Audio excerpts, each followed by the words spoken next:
Hey everyone, it's Ross. Welcome to Season 2, Adventures in the Void Spacecast. This season we're talking about independent and folk science fiction tabletop role-playing games. The following is an actual play of the original Starfaring role-playing game, Classic Traveler, by Mark Miller and Games Designer Workshop. So get your vac suit on, your sidearm ready, and prepare to exit jump space. We've got money to make and worlds to explore, and we hope you'll join us on these adventures.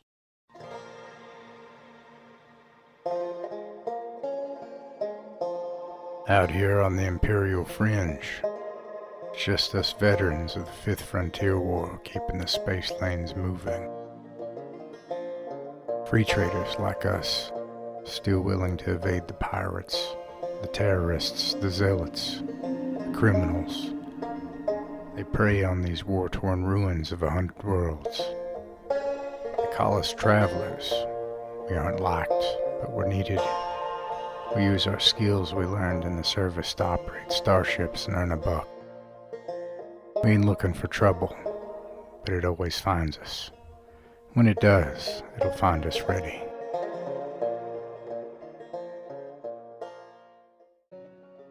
So let's see, I got a 4. Thomas, what happened last time?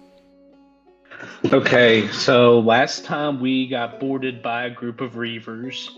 We talked slash guilted our way out of being held hostage, and then we flew to Elizabeth, where our payday was, and we held up shop for about 2 weeks, I think, or something like that. We held up for a little while, maybe 3 weeks, and waited for our rendezvous with Yukon.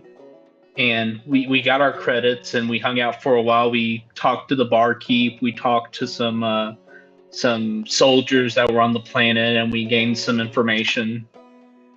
And then we went to the surface of Elizabeth. We were in the spaceport for most of those 3 weeks, and then we went to the surface of Elizabeth, and we met up with Yukon, and he revealed that for exchange of a jump to drive, if we track down this AI system that he thinks is going to end civilization as we know it, if we track it down and destroy it, he'll give us a jump to drive. And then we started making our way back to Bowman.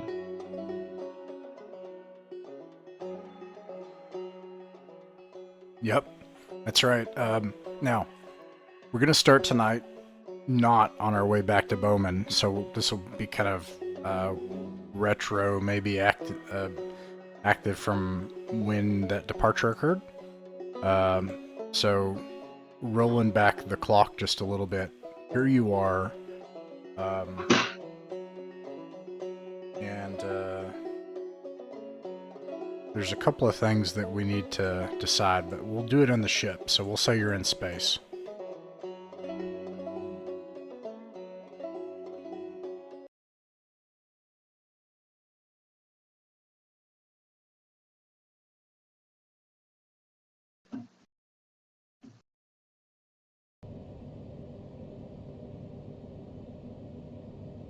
So here you are, and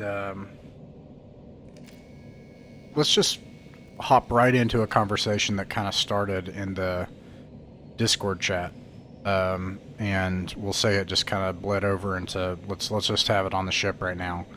And I think the bit to me, the big question, the first one is, for the things you're about to get into, can you still be of help, or would you even want to be of help to Isabella and Velez and their people that are on Flammarion?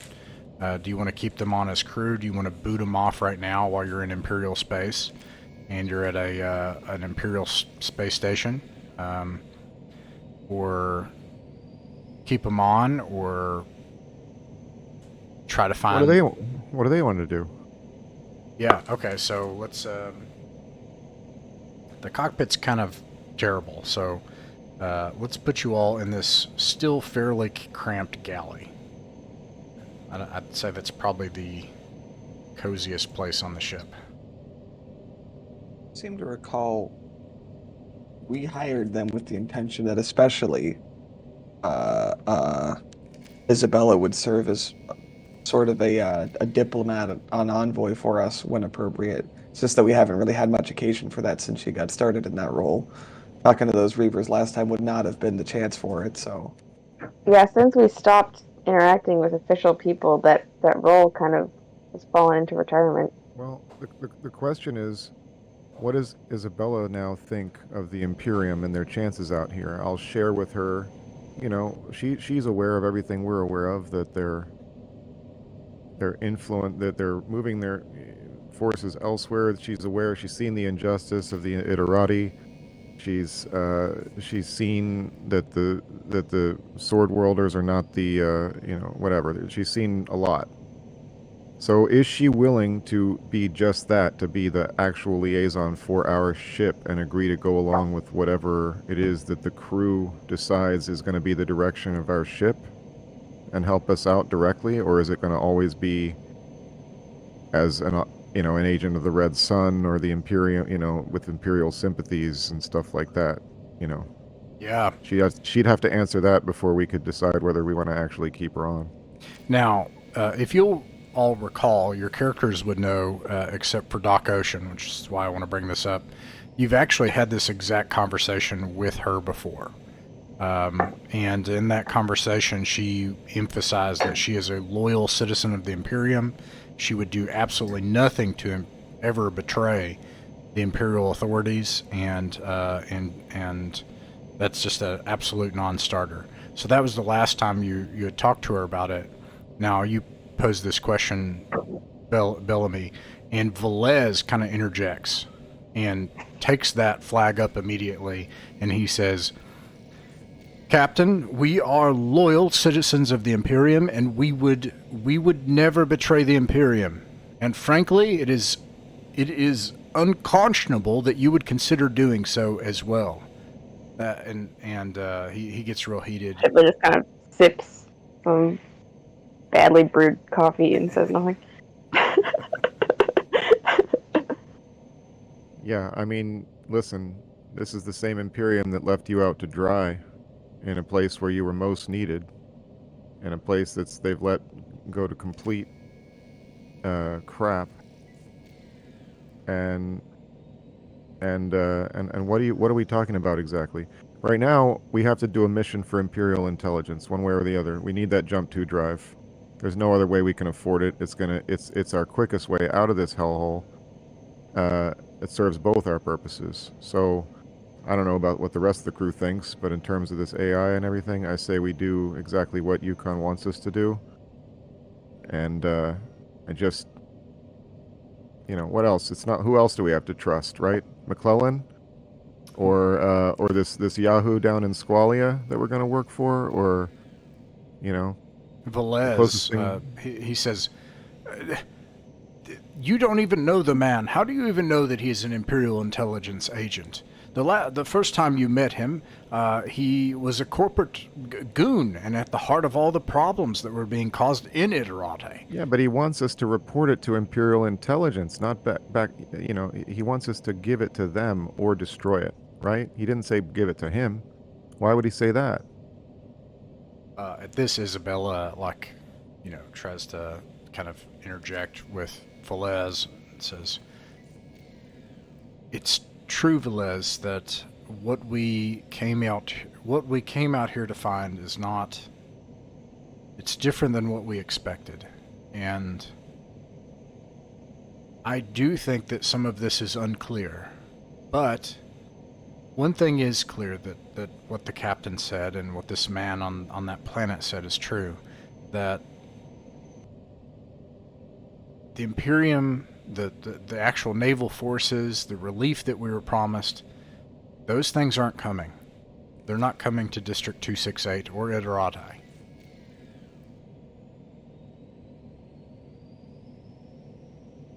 And with that... Folks, what do you think? Yeah. Oh. No, let's go around the table. But I'm going to get my reaction dice ready. I agree with the captain. I don't think I agree that maybe trusting anyone right now isn't the greatest, but we don't really have a lot of choices. So I think we should go do our mission with the AI and see what happens.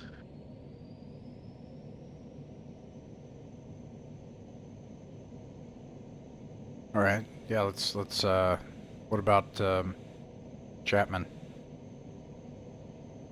Well, I think we should encourage them to stick around. Yeah, at least for this next mission. This AI thing, as I see it, is basically in the Imperial interest. That should be something they can get on board with. I get that Yukon might not be formally employed by the Imperium, but as I understand it, are the Red Sun, or are they more like affiliated with them, right? Like he has just as much connection to the Imperium as these two do, so surely they understand just the matter of loyalty. Outside of trying to reason with them, I'm just amazed, like, how do you develop such a strong, like, point of identity with the Imperium, like this really decentralized, like, political entity? Like, where do you get all that I from? mean, Velez. I mean, that might be a topic of conversation I'll bring up outside of this debate, but he's from core. He's from the core, right? That's right. yeah, So I guess. Yeah. I'm just like, that's you the gotta Imperial subsector. For him, it's you home. gotta understand, like out here, the Imperium is more of an abstract concept, like it's a thing that exists on paper for a lot of people, but not really in practice. He Like, says that's exactly what we're coming out here to change. No one thought this would be easy. He says that to Isabella. Well, the Duke of Iterate has his own ideas, it seems. yeah, I And just so I do don't other, see and that so guy do as other being people. representative of the Imperium. You know, like I see these as separate issues. Shipley, what do you think? I think that this AI thing seems to be the kind of threat that would unite, various factions. And yeah, I definitely think that it's in the Imperium's best interest for us to go after this anyway. It seems like some of these corporations are taking advantage of the Imperium's, the fact there aren't a lot of boots on the ground out here to get some shady stuff. And especially since there aren't enough Imperial forces to address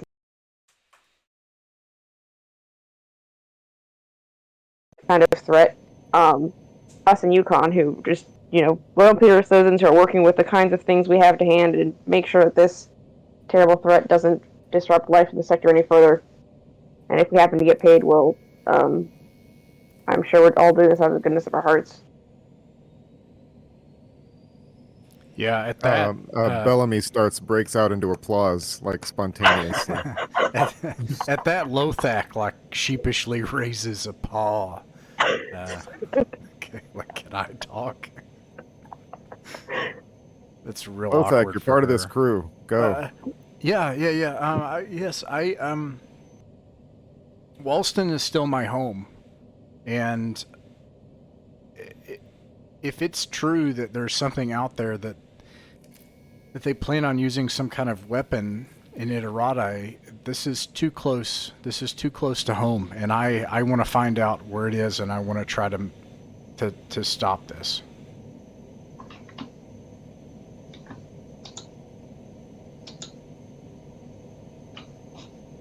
And Doc?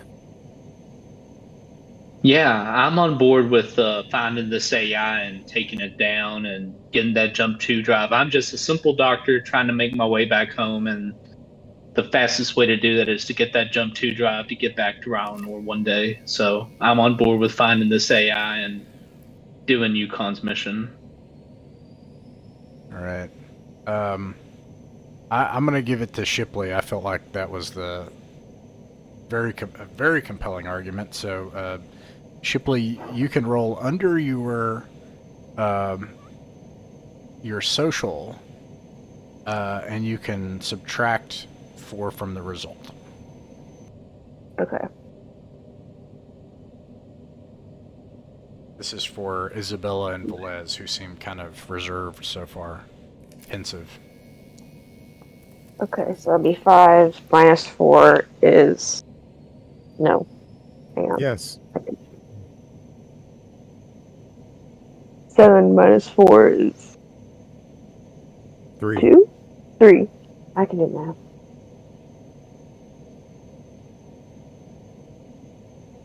Is that under your social? Yes. I know, just I know rolled that's social. I know it sounds like a silly question, but somebody over here's got a 4 socials. That's a real That's me. question. That's Oh, me. That's why. That's yes. why I'm glad it's her as well, because I think her social is 8. If I Nice. remember My social is correctly. 8, yes. I have a think 3. that's. Yeah, yeah, I yeah. was thinking No, of it.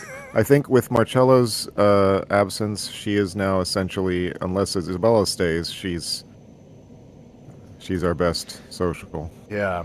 Okay. So, well, that's a very compelling argument, and at this, Isabella turns to Velez and she says, "Velez, I understand your concerns. It ought to be obvious to all of us by now that there are gray areas here that we didn't anticipate. There are things that we just weren't aware of about the Spinward Marches. But here we are, and our mission was to make a difference here. And furthermore, Shipley and others have a very important point, that if we should sit here and speak about duty and loyalty to the Imperium, we have to take seriously this threat. And after all, Shipley and Bellamy, didn't you say that you saw this AI with your own eyes? We got to know it a little bit. Got Yes, to know we didn't it a know what it little was bit. at the time, but we did encounter it. Yes, we had a nice conversation with it. A nice conversation with something that it's written ancient lore horror stories about things that AI did in the past. It's a violation of the greatest, highest laws of our society for it to even exist. Well, Mr. Velez, that to me is the proof that we need, not whether or not Yukon is an Imperial agent or his intentions or anyone else's.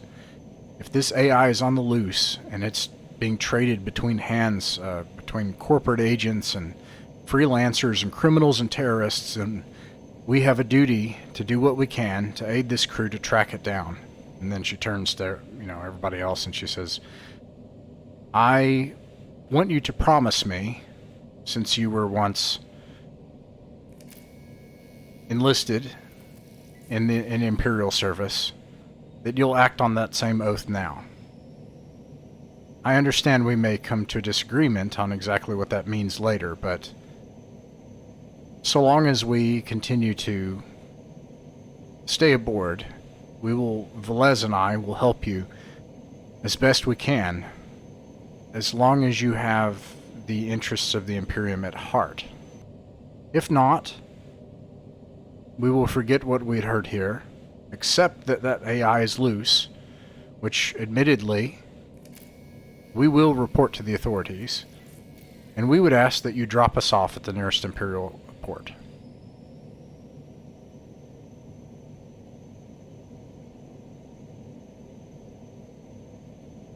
Sounds like we're in agreement. Velez is like rubbing both sides of his temple. This whole thing is just not going the way, he had imagined 6 months, almost a year ago now. And anyways, Isabella says, I agree. Then Okay, so we'll resume our duties if you'll have us, Captain.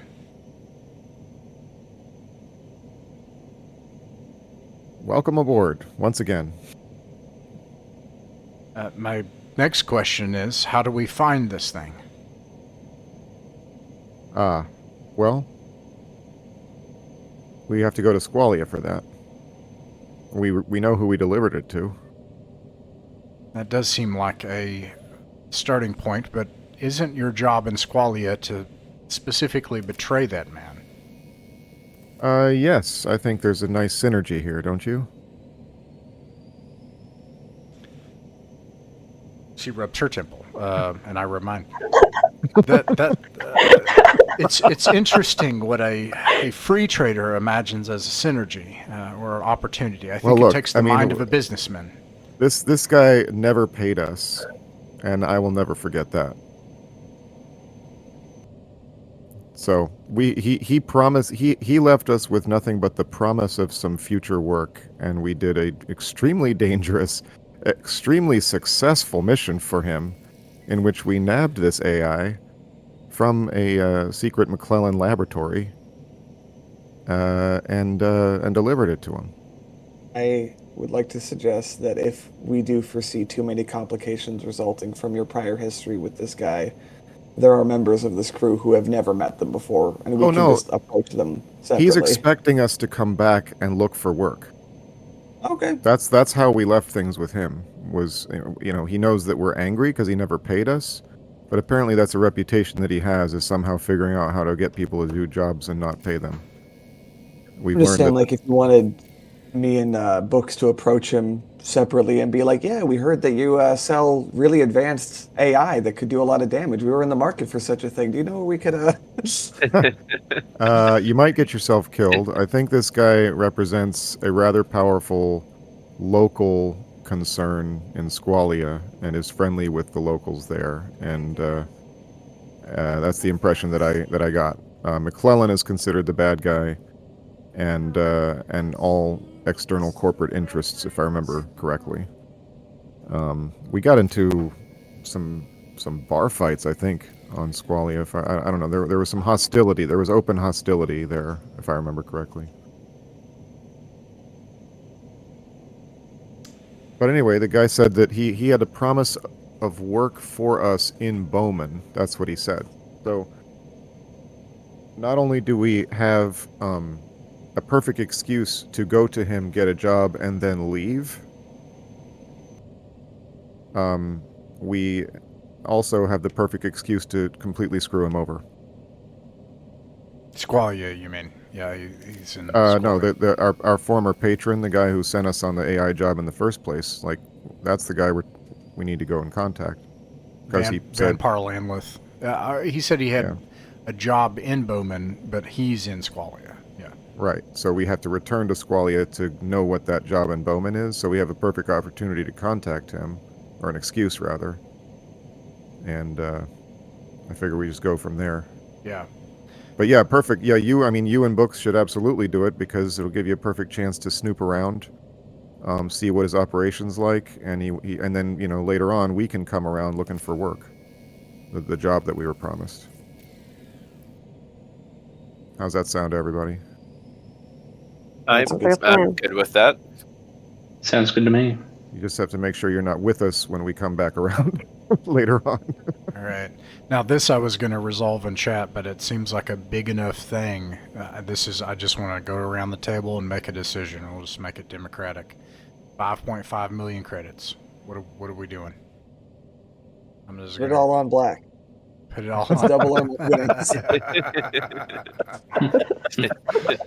Forget all this. Go to Flammarion. Put it all on one bet. How far towards upgrading our power, the power of our engine will that go? Oh, well, okay. So, do we get trade-in value for our current power plant? I'll say it's half. That was my policy in old sci-fi games, whereas I don't know why, but this is how my brain simulates this. In D&D, I randomize it. I sort of make that represent bartering. In sci-fi, I say it's half, as if it were aftermarket or used. Okay, so a new power plant rating B is 16 mega credits, 16 million credits. We need that power plant before we can use that jump drive. But the other question is, we can pay a hunk of that and then just get a larger mortgage, right? I will say that you can also refinance your ship. Yeah. But in order to get any of that, of course, we have to go back to probably Flammarion. I mean, I don't know if this pirate base has a spare rating B power plant sitting around for sale. If they do, I guess we could go there, or just leave the lady there and have them do the work if they have that part. But if not, we have to make it back to Flammarion or some other place that has a shipyard. Yes, you would. You would have to go to a shipyard, and those are all Imperial owned, by the way, which we'll go back to Yeah, later. Shipley. yes, we- So just to clarify, you're saying, well, you were just asking a question. So actually, go ahead. Yeah. Because I remembered that that was a large investment we had in the future, so I was wondering what. I thought we should consider that before we thought about splitting up the money. So half resale value on our current power plant plus, call it 5 million credits, plus a refinancing would put us well within the financial ability to upgrade a power plant. Is that what you're saying? Yes. Well, I don't want to lay out all of our cash. All at once. She said 5 mil, so that leaves a whole 500,000. Yeah. Okay. So yes, you're correct. Okay. Then if we're gonna, I would say, put the 5 million towards this so that when we get the jump drive, assuming we do, we have the ability to actually employ it and use it. Nice. I know that's not the flashy answer. Well, no, I mean either one. That brings up the next question, which is, are we going to keep renting this ship to do these jobs, or use the lady?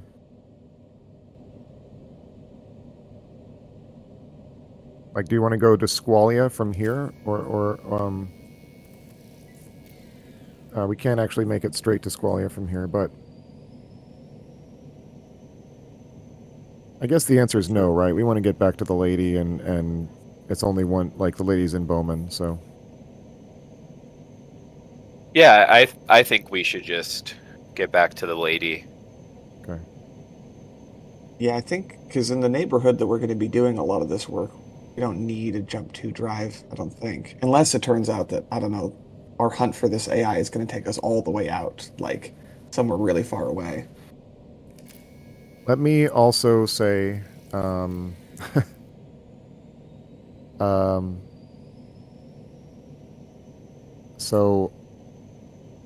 it would be a really good idea to get return fire software. Ross specified that we have targeting software, which is just the bare thing that we need to actually use the gun, like to target another ship. We don't have gunner interact, which allows a person to actually add their gunnery skill to the roll. And we don't have return fire, which effectively doubles our fire rate. And there's a ton of other stuff we could also get that it goes up and up and up. But if we were to just get return fire, that's 500,000 right there. Gunner interact is $1 million. So we're never going to run out of things to spend money on, I guess, is what I'm saying. But if we want to actually make the best use of that new cannon we've got, it would be... And it's a double turret, is it? What is it? A single turret? It's a single turret. Pulse laser? I'm of a mind that could be altered later, like the maybe the emplacement could be altered, but yeah, single turret, pulse laser, and off the top of my head, unless you have something from the ship construction section, my thought is that if you are away on a planet like Squalia, you could, if you are at an Imperial starport, it might be possible to purchase that software and have it installed while you're gone. Let me also say that a double turret costs 500,000. So we could actually, I don't want to say that Shipley's wrong at all. Well, if we're going to refinance, if we were crazy, how much could we, like, what's... We could really juice this gun up. We could really juice it up. I think the return software is probably, like, we're going to need that. I think we've already seen in encounters that's going to be essential. As for upgrading it, I guess we have, like, 3 pools of money here. I guess we have the resale value of our current power drive, we have our cash pool, and we have our refinancing options. And then it comes down to how we want to balance how much we want to put on the refinance, I guess. Yeah. And that's going to This is put tense. pressure on how much money you need to make once that jump to drive is there. Like you'll have to imagine needing to pay $310,000 per pay period instead of $186,000. Yeah.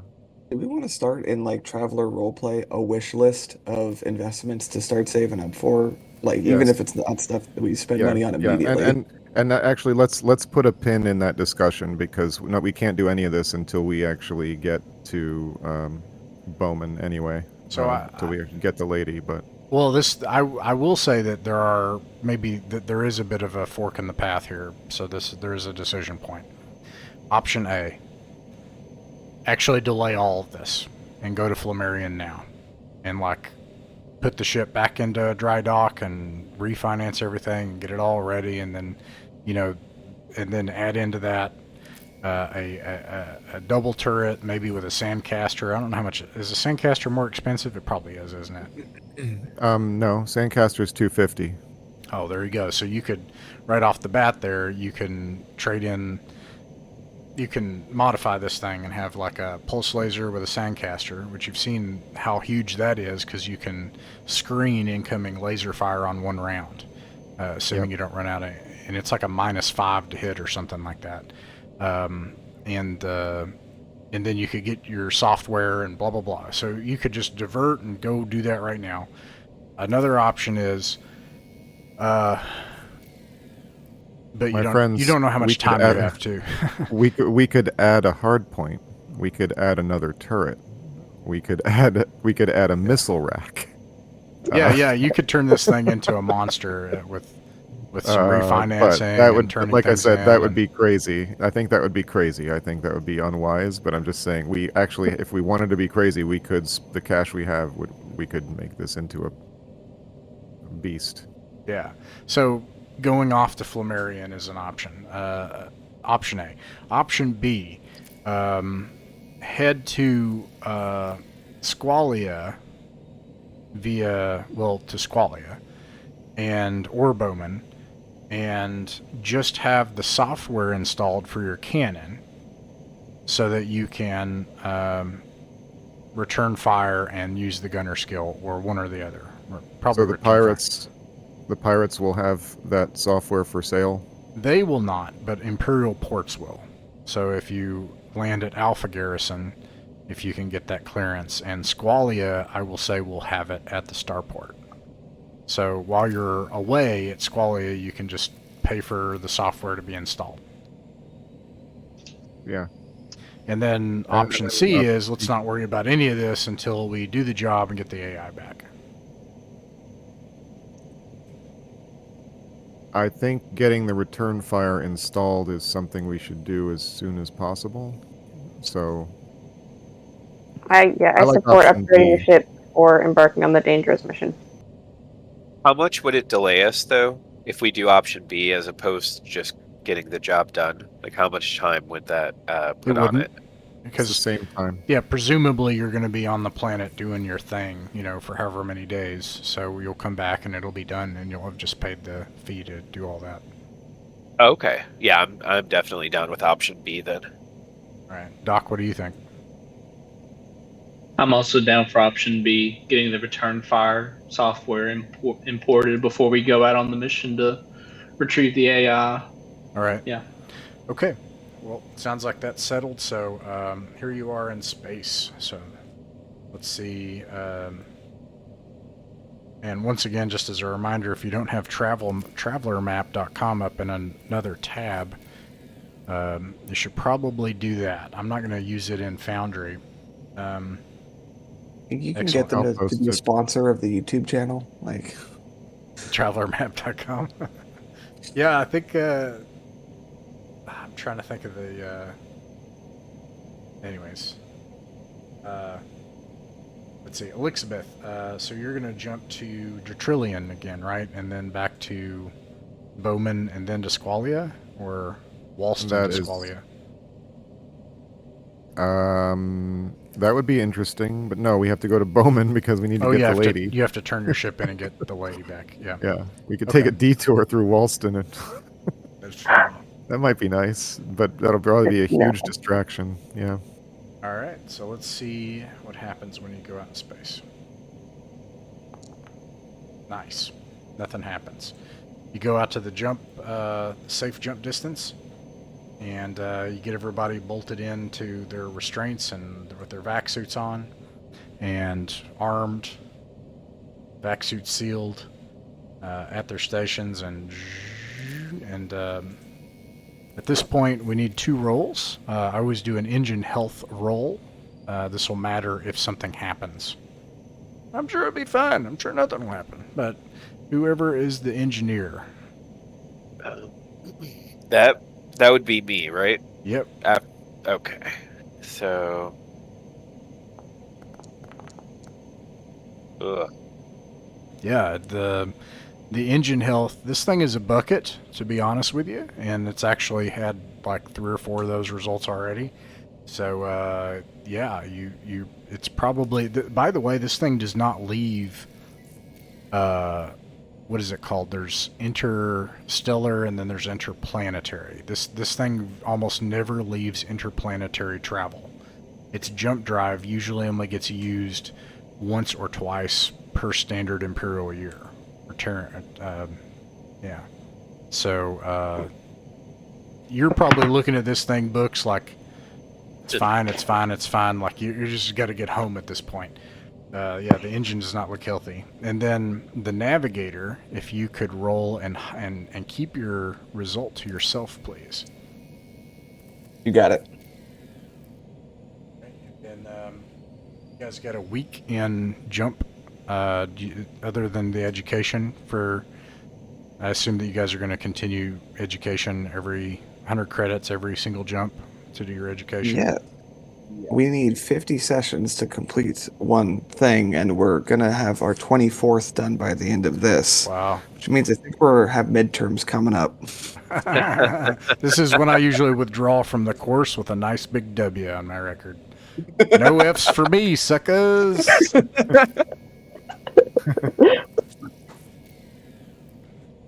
Dodged that. Anyways, I mean, you know by midterms whether or not you need to take that exam. All right. If you're wise. So you come up on the time. Once again, everybody's bolted in, vac suits on, sealed up, armed, and everybody's got their restraints on. You exit jump space into space again. What was the result of the navigation check? 6. All right. Let me look. I think you have to roll really bad for that to matter. I believe that's the case, yes.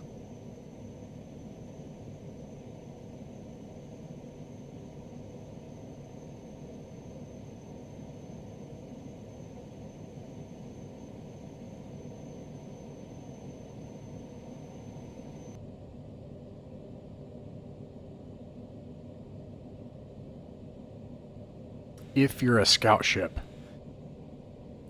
-2 to the dice modifier. That's interesting. Which is a good thing, which would be like a +2 for you. And you're not using unrefined fuel, and you're not jumping dangerously close to a planet. You said you flipped it around, and so it's the. So you'd do add it the 2. other- Yeah, you'd add 2 to your dice modifier. Yeah. All right. Cool. So you make it out into space, and the first thing you do is you scan the area. Let's see here.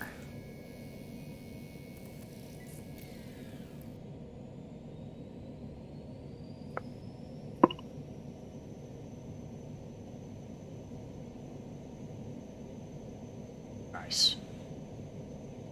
Oh, hey, I was going to ask you this, Father Chris. What is that Traveler Planet solar system website again? I can't remember. Traveler Worlds. Like If you had T5, you wouldn't have this problem, Ross. No, I'm not like that. I promise. T5 is like the Jedi manuals or whatever it is that Yoda set fire to. It's like it's all the wisdom in the world, but not exactly a page turner. But I have great reverence for it. I'm like Luke in that way.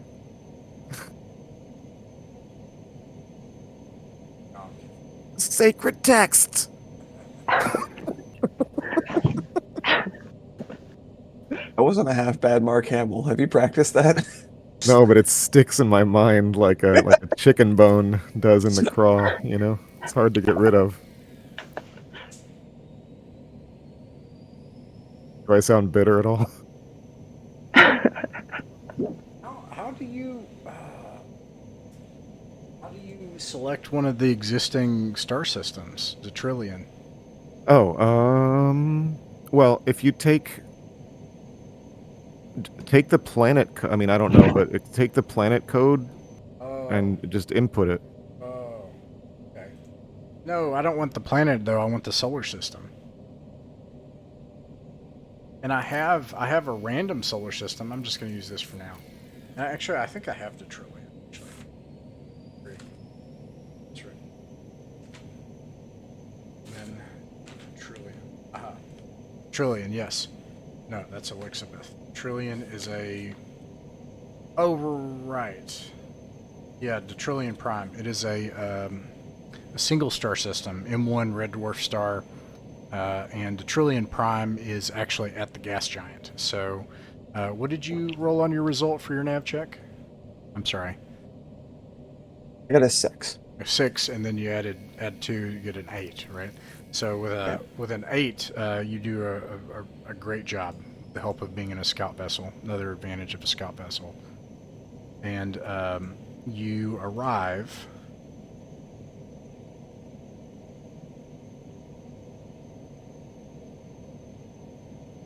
Uh, 7 hours away from the world, which in this case is actually quite good because it's part of a gas giant's system. Ross, it's a moon.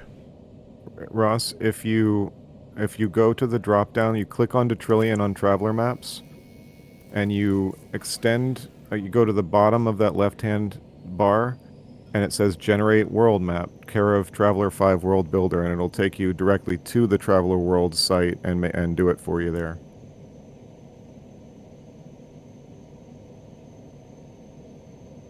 Yeah, but where do you do the solar system? Well, if you scroll down under the world, it'll have that stuff too.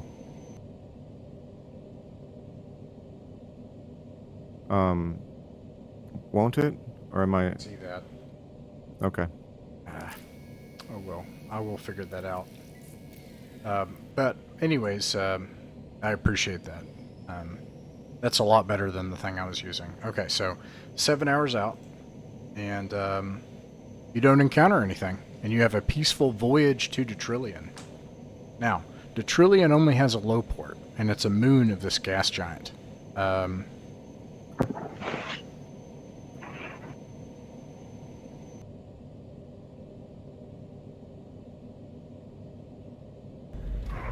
As I recall, last time we were here, there was some complication that took them, like 2 days to refuel our ship? Yep. Hope that's not the case again, but if it is, we might have to go back to school. It takes 2 days, and it costs twice as much here.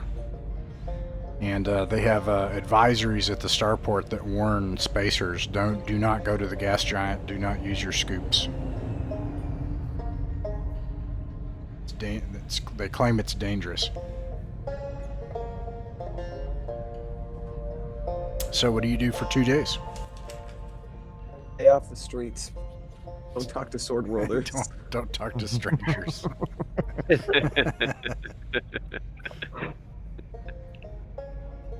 this the place we got into a gunfight less than 5 minutes after landing? Yes. Okay. So as long as we don't beat that record, I think we're doing good. Speed run to Trillion. Get into a duel any percent. All right. Yeah. So do you all just go to the hotel and hunker down, stay at the hotel bar? That's what I would like to do.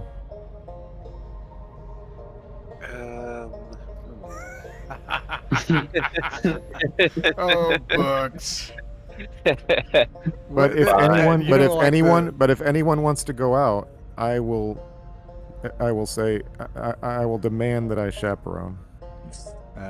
The fate of the Oh. Imperium hangs in the balance, but Books is just going to die in one of these dusty alleyways here.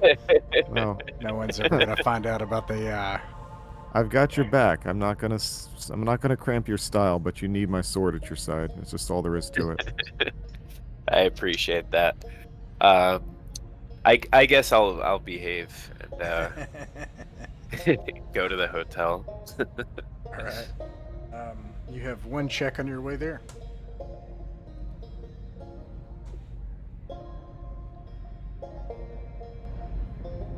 You see a person, so you're going from the starport to, and this thing is under this dome, as I described before.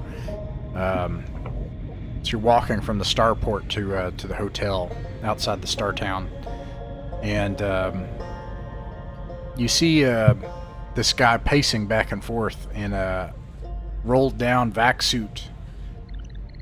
He's got a beard, and it's clear that he is not from this world. And judging from a 1G physique, I guess I've kind of taken on this like how it is in Expanse. It looks like he's a traveler. And he comes up to you and he's like, "Oh, did you just come into the system? Yeah, you're travelers." What of it? Hear me out. Please don't walk away yet. Please. You guys you're just gonna walk away. He's like, please hear me out. I'll put up what is 5 fingers and I'll start counting down. No. I'm a traveler too. I need to get off the world. You don't have to pay me. I swear to God, I can work on engines.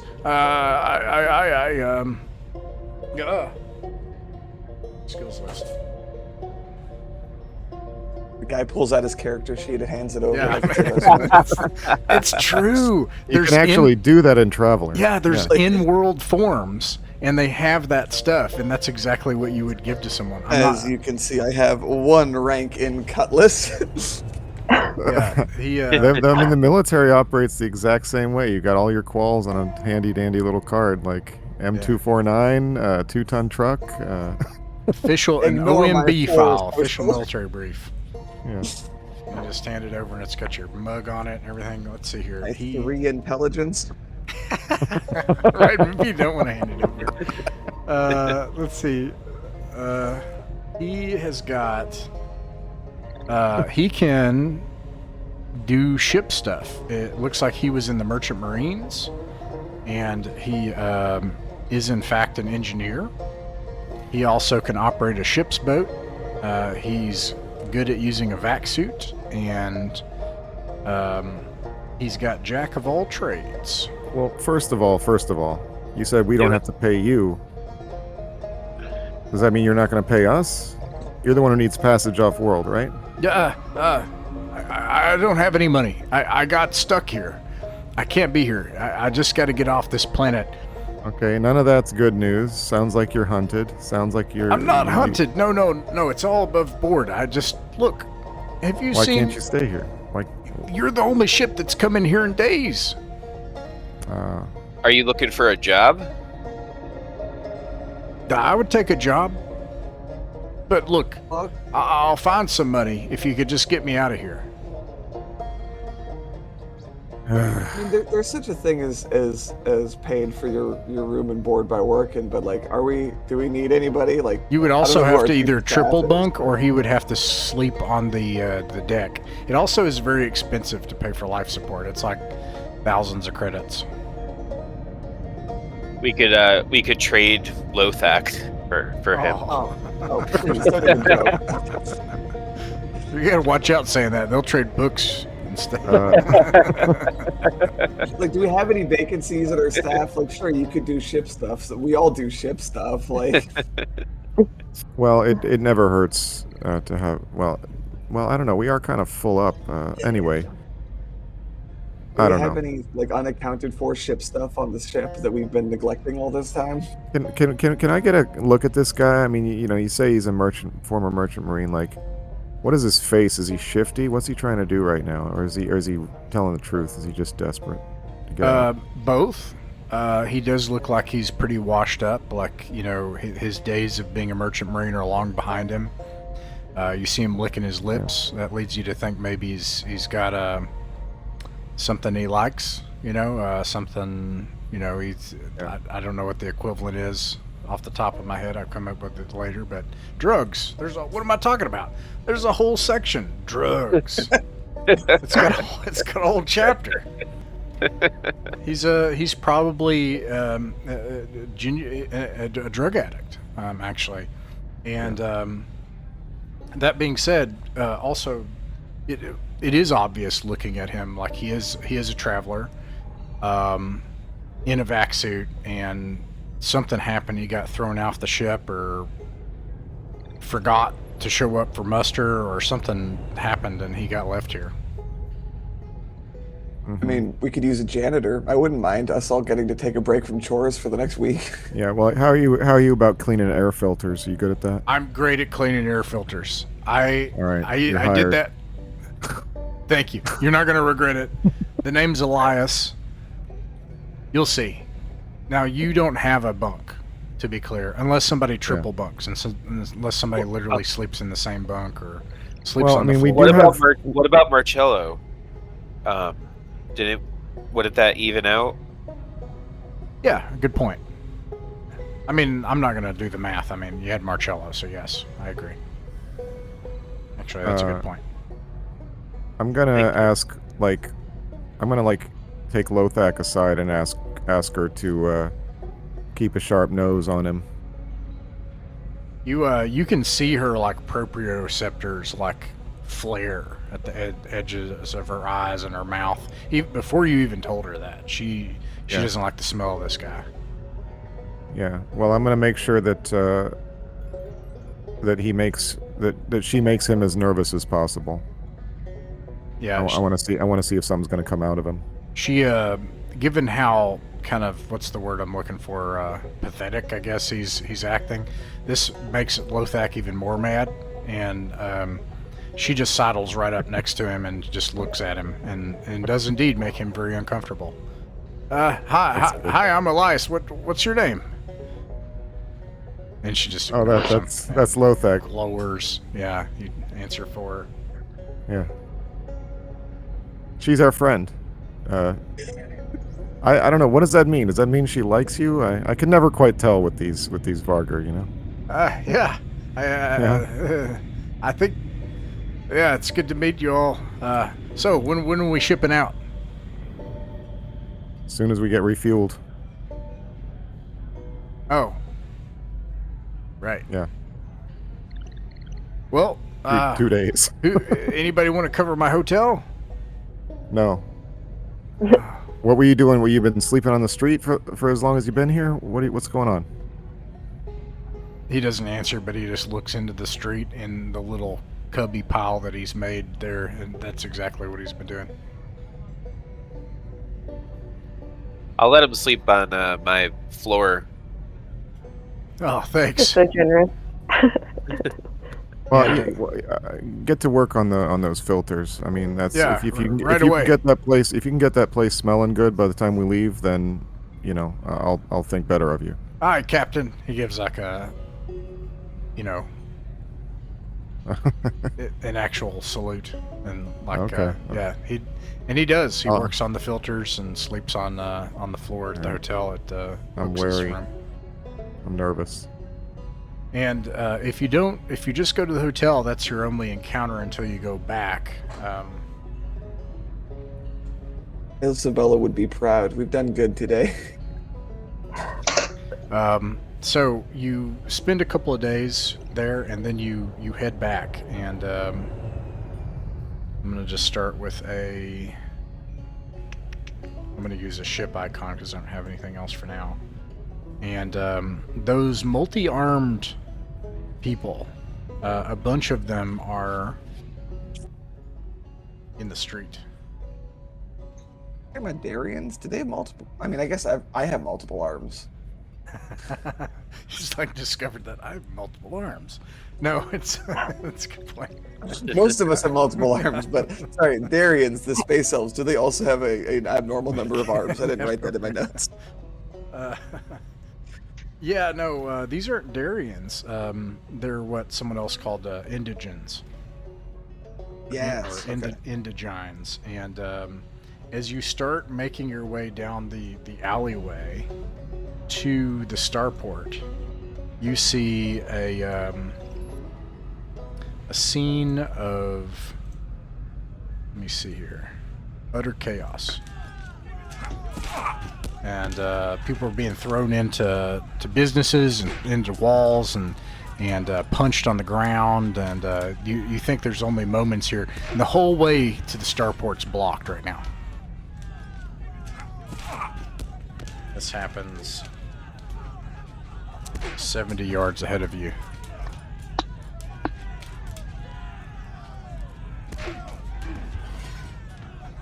Duck Ocean, what do you think? What do you think you all should do? My opinion is to go back to the hotel until this quiets down and come back later. You can do that. Okay. Yeah, you leave and spend up until the evening, and your ship is fueled. There it is. Can we? There's a spaceport here. Can we buy that software here and then just because it'd be like a loading, like a cartridge or something like that, right? They do not have that service here at the starport. Okay. Do we have any cargo? Well, your cargo bay is full of a prospector buggy. Yeah, we don't And, have. Right. This is not. Yeah. Yeah, cargo's Yeah. just not.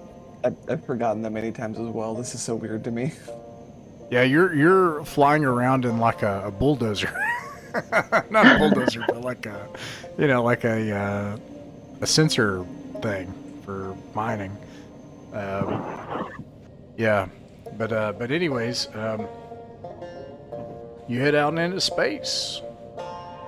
Go ahead and make another engineering and navigation check. 7. 7. It's pretty good. You think maybe Elias actually maybe worked on the ship? It's possible. It's inexplicable that it so, and it does. It smells better in here too. Finds all this like old Nice. bubble gum that's underneath the pilot's console. Captain had been leaving there for weeks.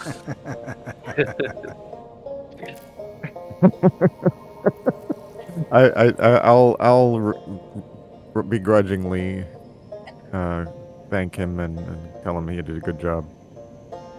He's exhausted from sleeping on floors and in galleys and stuff, and on ship decking and everything. He's like, "Oh yes, yeah, Captain."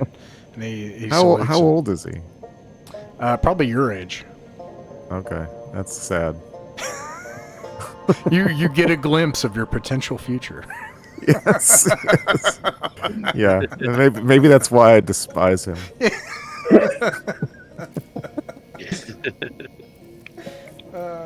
So you're able to get to a safe jump distance and put in the coordinates for Bowman, and charges up. Enter jump space. You're in jump space for a week. You do your education. Do you do anything else in the week? I'll try Well, to keep an eye on Elias. Yeah, I'll spend time talking to him and play good cop while Lothak is eventually. Is she like that all week, or does she kind of? She's like that until you tell her to stop. She doesn't,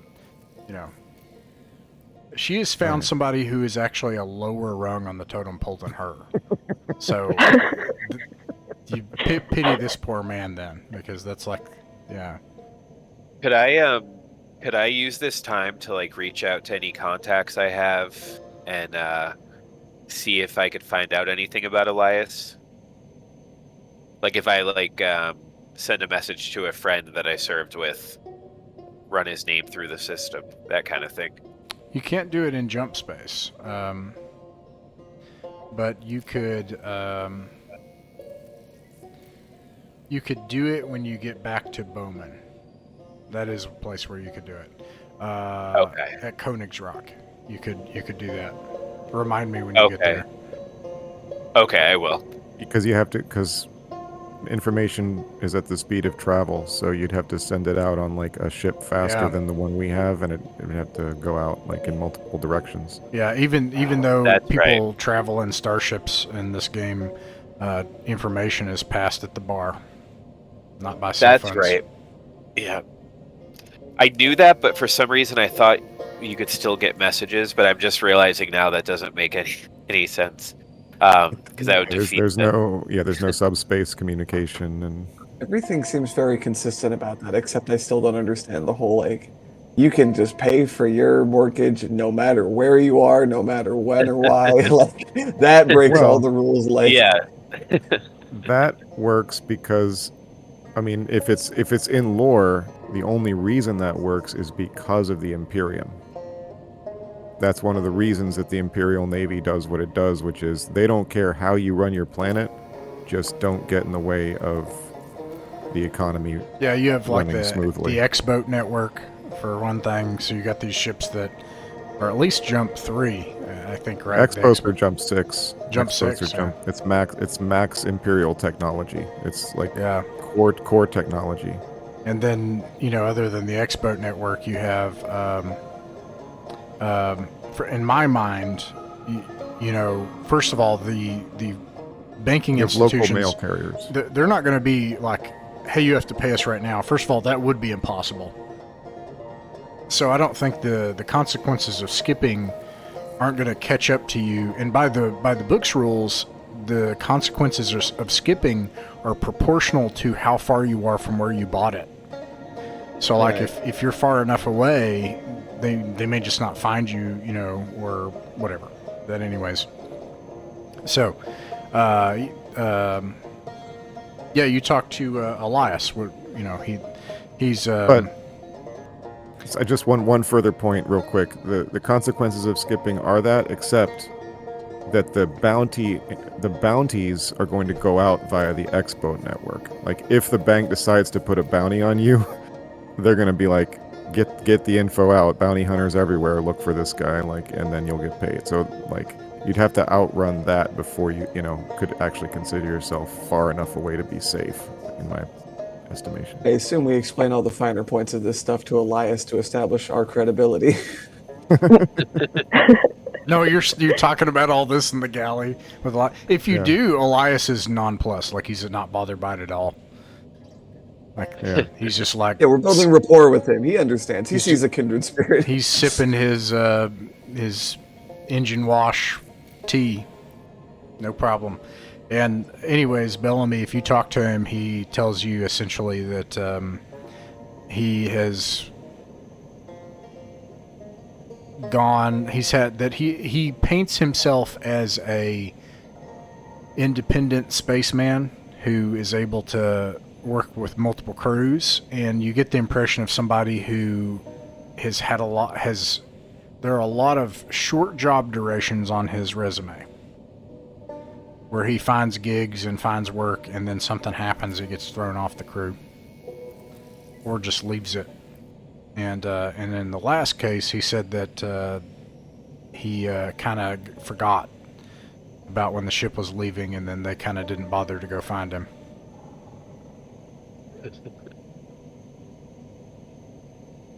I will do my best to appear sympathetic, but my social is 4.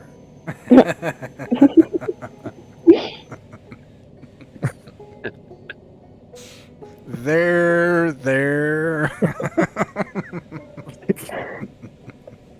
Like, it's everything I can do not to just get up from the table and walk away without you can a word. Do that too. I don't want to. This is me doing my best. I'm trying to turn Aw. a new leaf here. Yeah. All right. So, anyways, you spend a weekend jump, exit jump space. What was the result on your navigation check entering the Bowman system? Rolled a 9, and I think you said +2 because it's our scout ship. Nice. Yes. And your destination. Killing it. Now, I know this says the lady. Actually, I think I'm on the wrong page. Oh, here it is. If you've been also, I haven't been hearing any music. I don't know if anybody else is. I have. It's on for me. Yeah. I hear music. Oh, there we Yeah, go. but- I had to mean, like touch the volume slider for it to start coming through. And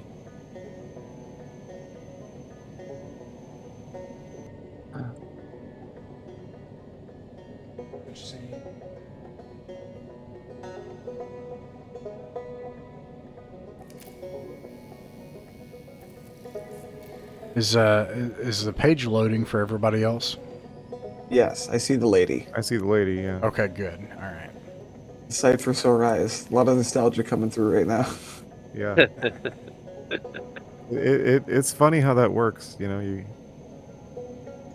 So this is a matter of. Oh, I have to bring up the Bowman charts.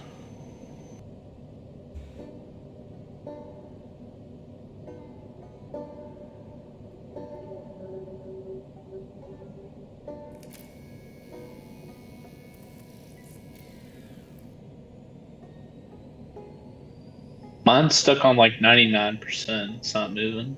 It might take it a while. It looked like. Yeah. Yeah, it looked like people weren't coming in because it shows what page you're on. So There it is. yeah. There it is. I'm not. Oh, When I've had that issue, I just starting to get refresh. Eventually, yeah, you just have to press escape and try restarting it, and it'll do it. I'm looking for the Bowman system information. Here we are.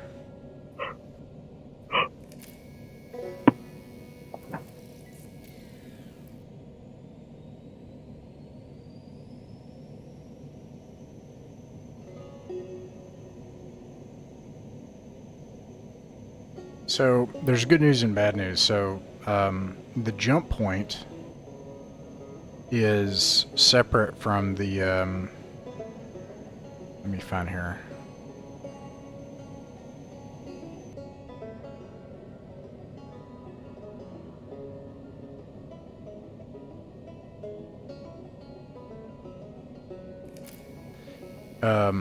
Essentially, there's this. There's the Bowman is almost like a sector in in micro, because there are millions of rocks, and there are probably hundreds, maybe even thousands of little concerns out here that people are using. And then there's big ones, and of that there's multiple ones. Because it's such a dense, because there are these asteroid systems, and the kind of centerpiece of the system is Bowman Prime, which is a gas giant with a planetary belt as a gas giant, and this big Trojan asteroid cluster and all this stuff. You can't jump right next to it, and it's very large, so the safe jump distance is far away. So the closest safe jump distance I have would be 17 hours, so I'm estimating 20 hours. So it's going to take 20 hours.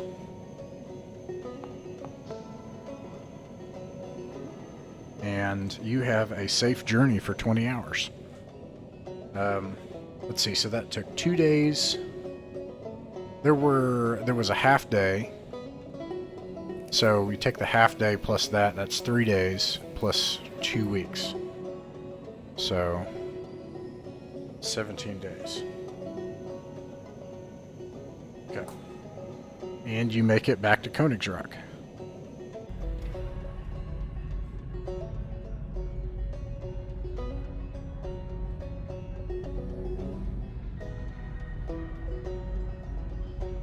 And my thing is loading. It's taking time to load. Alright, now Königsrock, you got lots of... You've been here before. This place is pretty rough and tumble. lots of complications here, lots of shops, lots of things going on. At this point, you can just walk across town, turn this ship in, walk away and get a taxi, and take the... It'll probably take a day or two to get the taxi. You can go to a hotel. Are you trying to keep your head low, or are you going to go out to the bars? Or to shops, etc.? I mean, they feel might like... get mugged. What's that? I said I feel like we might get mugged. Don't people here remember that we had a large payday recently? I mean, several months ago. We were in the middle of a large altercation in a public setting where, what was it, like gangsters came out and gunned our guy down in the streets? Yeah. After he had gone blabbing around about our big payday, yeah. Yeah, I think it's maybe best just to... Well, first of all, are we going to keep Elias with us? My thought is no. I mean, where was he trying to get to? He just needed out of Trillion, He right? just Like, wanted is he out of satisfied Trillion. with Königsrock? Yeah, once you get here, if you start kind of discussing that, he's like, you know, I could keep working. I'm a good engineer. I'm great at cleaning filters. I mean, usually that's a maintenance overhaul operation. You gotta spend a lot of extra money and clean filters, you know. I don't ask for much, just a bunk, and I mean, I could go for half pay for an engineer. You're not gonna find that anywhere else. I know how to use. I know my way around a weapon, if you have a weapon that I could borrow. That's good to know. I don't know. You know what? We'll talk about it and get back to you before we head out. All right. Anybody got a little spare change for a hotel room till then? How much is a hotel? I think it's 30 credits. per I'll night. give him 30 credits. Oh, thanks. Sad Thanks. sack. It's. Do you say that in character? Yes. Aw. He just like. I'll say it as I see like the rest of the crew reaching for, and I'll finally like, all right, fine, I'll give this reaction roll. We got a 5. reaction roll. You see him veer away from the hotel and head toward the bar.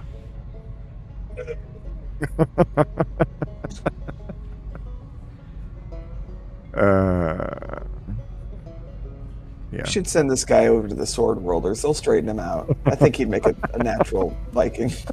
He's got the bar. His bar sense is right up there. He's got to get his fighting sense up a little bit. That might be the real test, right there. All right. So hunkering down, is that the plan? I guess think so. so. Okay. Yeah. I hate that this is our lifestyle now. You know, it's okay. It's you're staying focused on things, right? Like that's the bane of sandboxes is when you get distracted and you're like, no, we have a goal. We're doing a thing. Yeah. So okay. You make a trip. Oh yeah. You make 2 trips. One from the bar, or not from the bar, from the hotel and back. I just rolled them. No encounters. So you have a peaceful time at the hotel and the hotel bar and restaurant in Rockport. And you never hear from Elias again. Okay. That's fine with me. Like, ever? He's Well, he's gone. I suppose that remains to be seen, but you don't know where he went. And yeah, you're not sure. I'm gonna. You know what? I'm gonna check the. Let's check the alleyways around the bar. All right. Is Lothak with us? Maybe she could, like. Yeah. Hey, fill Lothak, up. can you send out that sad sack? Does.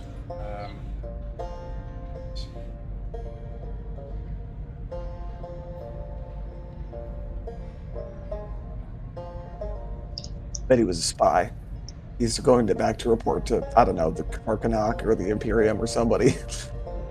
This About to guy? say they were Nobody infiltrated. hires this guy as a spy, I don't think. That's what I'm saying. It's all a clever ruse. The whole thing. Man's never touched a drug or a drop of alcohol in his life. Oh, look at Ross's face. Yeah, I don't think that's a good That's what I'm thing. telling you. He's right there on his table. It says secretly a spy of the Duke of Iterata. I'm sure it's right there in the rule book.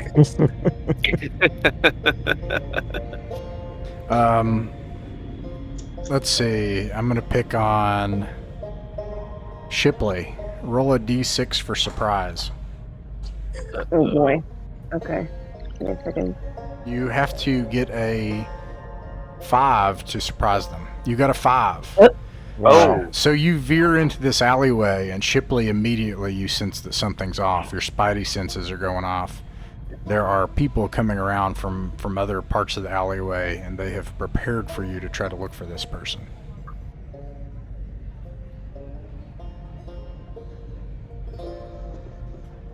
What do?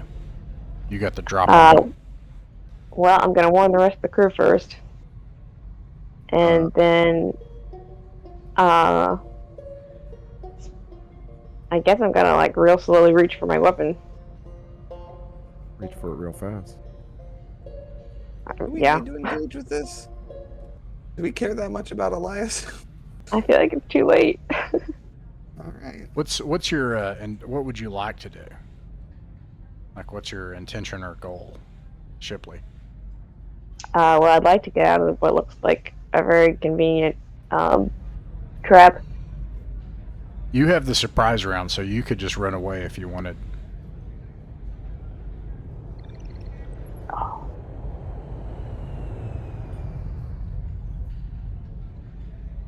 Sounds really appealing, actually. But no, I'm not gonna run. I'll get my weapon out and I'll warn the crew. All right, you rolled you warned the crew and rolled a hit.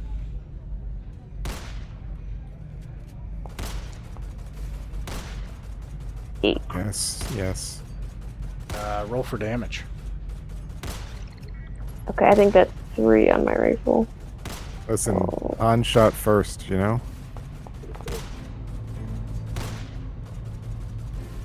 Put Okay. everybody together here. 7. Unmodified. What did?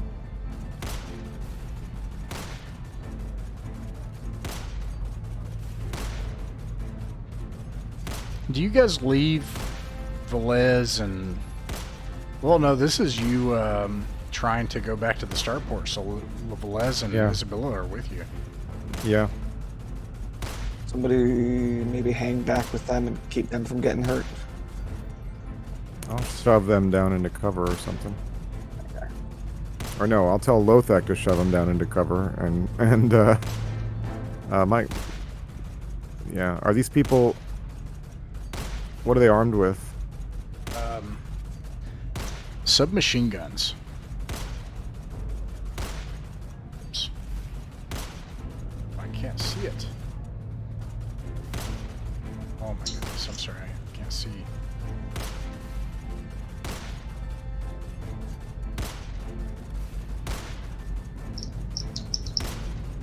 Do we all have the drop on them? Or is it just Shipley and now we roll, or... Sorry, I'm trying to get you there.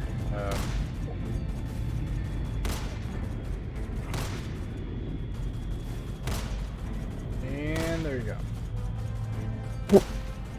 Oh, okay, that's way different.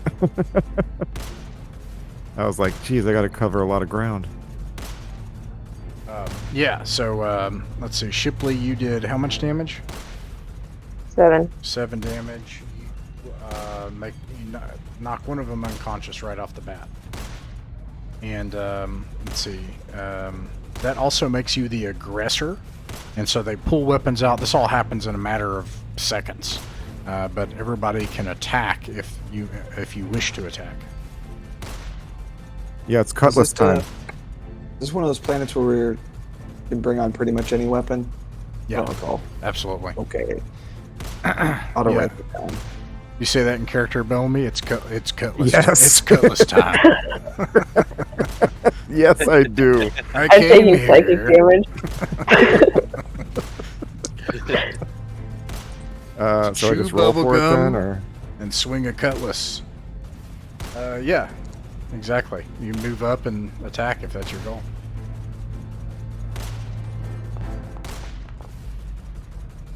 I don't know what just happened. It's going badly so far, it looks like. Yeah, I rolled terrible. I rolled a 6. Doc rolled an Ocean 8. gets a 10. Doc Ocean, roll for damage. They teach you that in medical school. an 8 hits too, doesn't it? Yeah. Well, how? 6, Yeah. 6 does not hit, right? The 6 does not hit. Doc Ocean. 7. What weapon are you using, Doc Ocean? Rifle. Okay, well you actually, you don't kill him, sorry. You knock one of them out as well. Collapses to the ground, bleeding, holding a wound, moaning. Yeah, and that cutlass, how much damage did you do with that? I think it's 3d6, right? Mm-hmm. I know that because the broadsword is the worst weapon, being the most terrifying weapon in the game. It does 46. All right, 7. 7 damage. You severely wound another one. They are terrified, and they are going to try to grab who they can and flee. In this situation, I usually sum it up in 2 things. One is that you can shoot them again if you want and try to kill them. Second, you can try to pursue them, or you can just let them go. I will pursue and kill. One of them is Elias. Oh, one of them is Elias. Mhm. Oh yeah. All right, Oh yeah, gotta chop him down. We gotta kill him. I mean, that's just a matter of principle. roll to hit. I can't blame the rest of these guys, but All right, now I'm at a. That probably misses anyway. I don't think I have a +3. Well, let me see. Anyway, I don't want to dog it down. Not looking good so far. Looking like they might get away. Yep, so far. Uh-oh. And yeah, and what did you get, Chapman? I just got a 7. I don't know why it's still all saying Doc Ocean. Yeah, I got a 7 too. I also got a 7. All right, so everybody missed. Okay, so Oh, unless sorry. unless somebody you can always do the math. If you can always tell me if you hit, right? Because you've got that list of bonuses and minuses and stuff. I was gonna say I do have my bonus for my dexterity because it's really, really high, so I should have a +2 to that. So I guess a 9. That should hit, right? Yep, roll for damage. Unless it's far enough away. Okay. Who are you Finally, targeting? restore the honor. Oh, Wanna- Elias. Like, no question. Obviously. Oh, you know what? You know what? I did hit. Okay. Because I got a plus. I'm strong enough to get the bonus there, plus the skill, plus the range. That's short. I got 14 damage. All right. Yeah.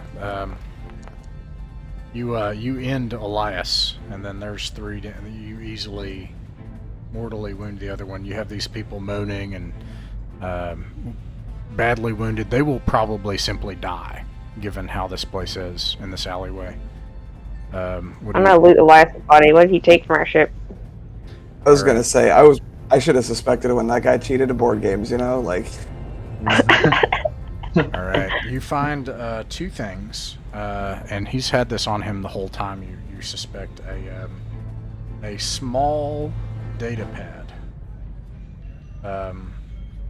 Being that it is small, this would be high tech level, like tech level. And when I say high tech level, I mean for the bowman arm. So we're talking tech level 12. You know. And you also see when you loot him that he has a tattoo.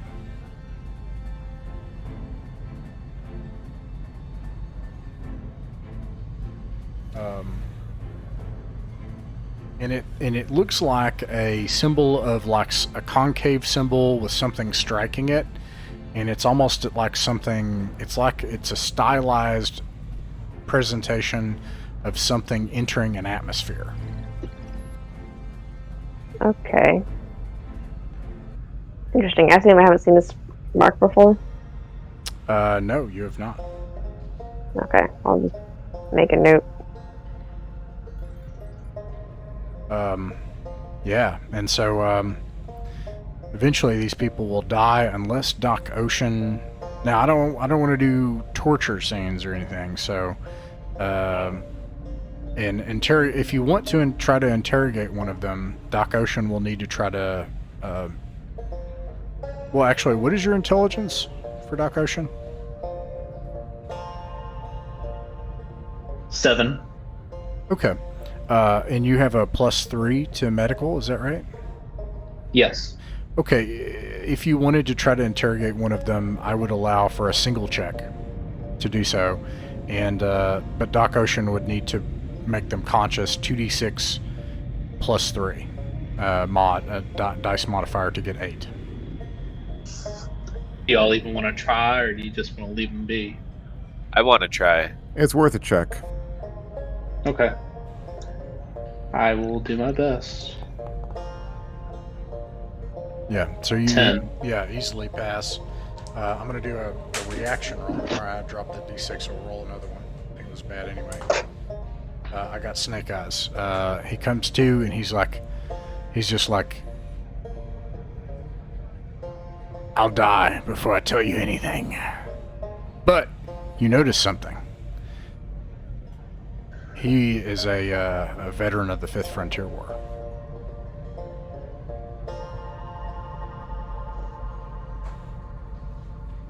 Well, we'd never seen that symbol before, though, huh? Nope.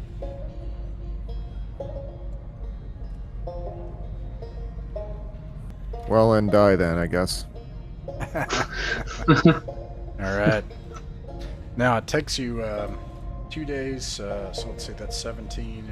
Brings you to 19 days total, and that gives you a taxi over to. And then let me see how long the taxi takes. I think I said it took 2 days. We're gonna have to ask what's his face about this, maybe. Some of our friends in the Reavers. I don't know. It does take 2 days because you got to go from Bowman Prime to the Outer Edge, so it's 48 hours. So that's 21 days so far. Guess we could ask the Sword Worlders too. Who do you want to ask about this tattoo? Is that what you're? Anybody? I mean, well, the two parties I was thinking of was the Sword Worlders and the Reavers. Okay. All right. Or with those Bella and Bellas, just you never know. And obviously, I think at this point, books. This tells you what you need to know. This person was indeed a spy. Like, you don't need to try to ask around. They know who you are, and they were trying to kill you for some reason. Okay. What did I say? Oh, wait till I send you the screenshot when we're done. That's fun. What did I say? So, Sword Whirlers. So, all right, you get back on board your ship, or I'm sorry, on the taxi. You head to this. Let's see here.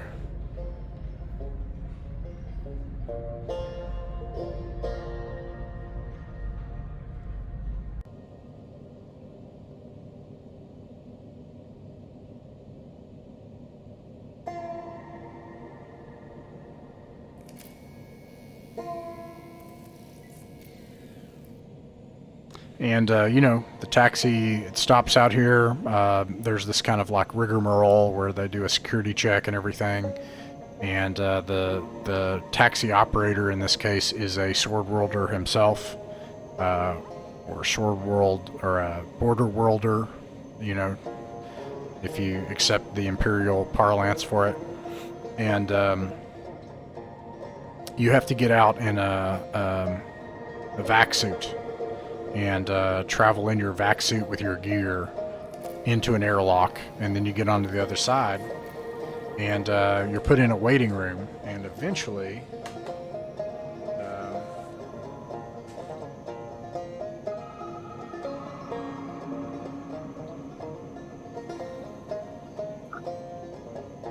Borvi comes to meet you. And he says, "Your ship is prepared."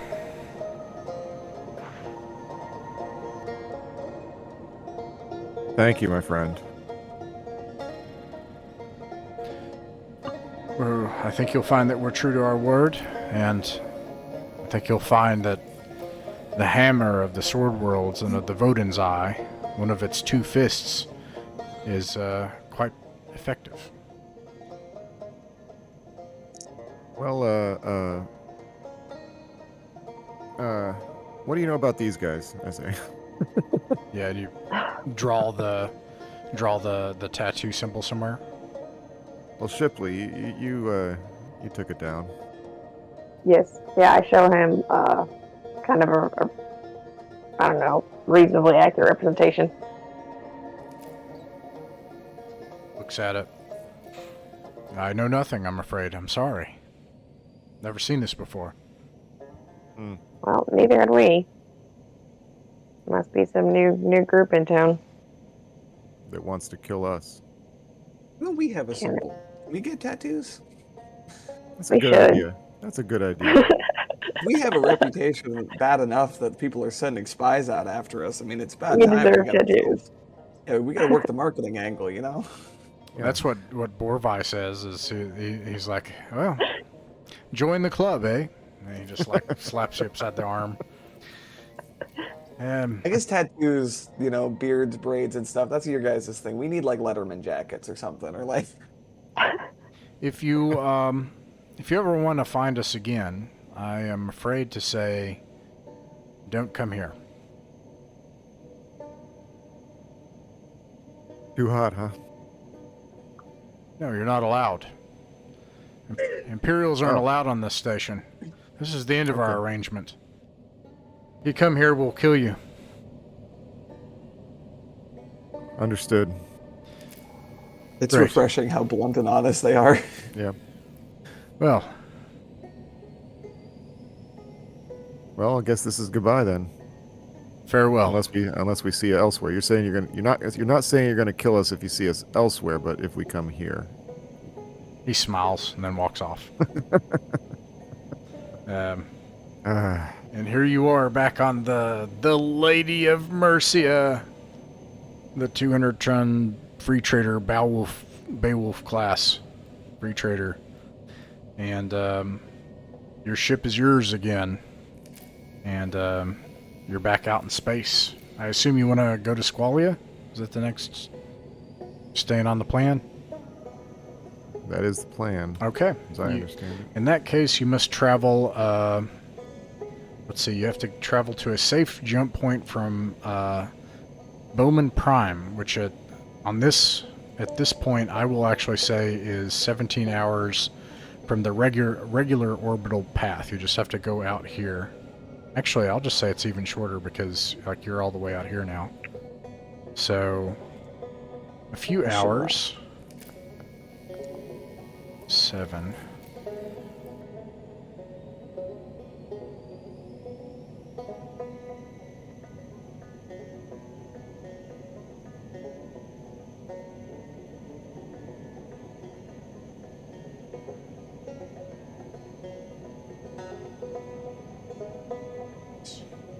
You have a peaceful journey. Does this mean that our business with the scout ship is done? We dropped off the arrow at Koenig's Rock, leaving it there? That's right. Yeah, business is done. I don't know why all these people are still in the cargo bay. This isn't old. I guess I duplicated it back when kind of maybe you're having some PTSD about what happened with the Varger there. I don't know. But anyways, you're leaving the Bowman system, so you don't need this anymore.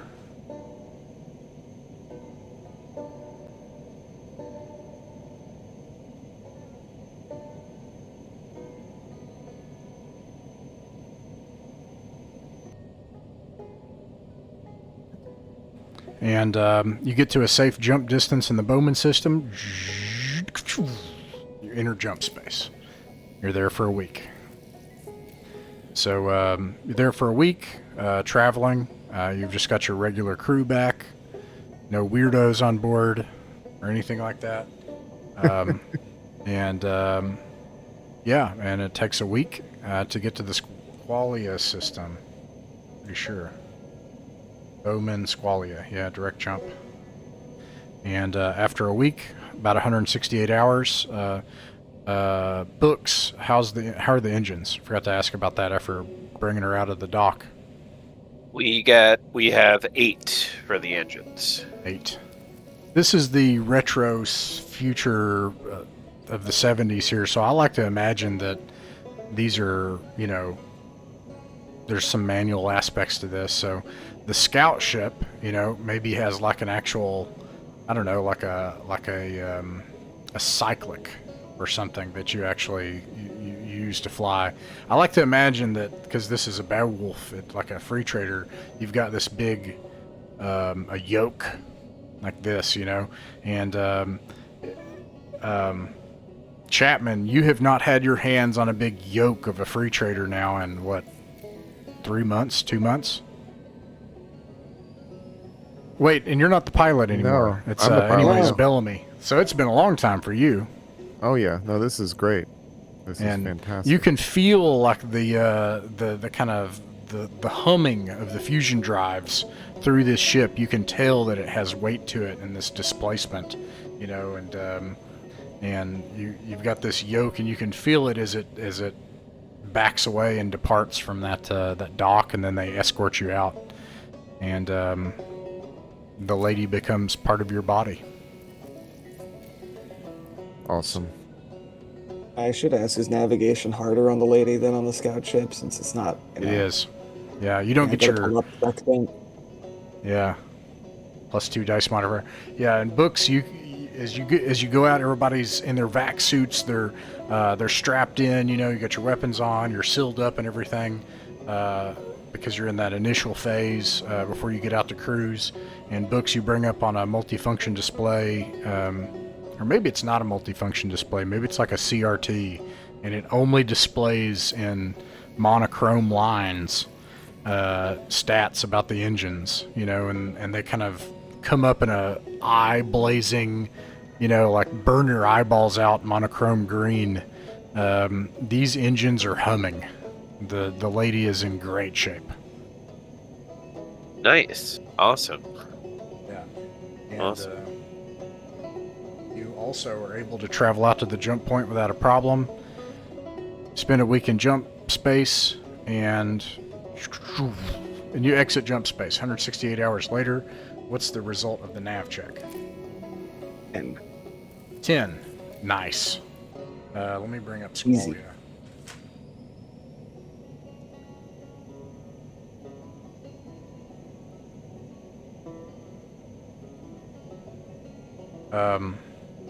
Yeah, easy. With a 10, you bring it in. You are just as soon as you bring the sensors up for Squalia. Let's see here. Squalia.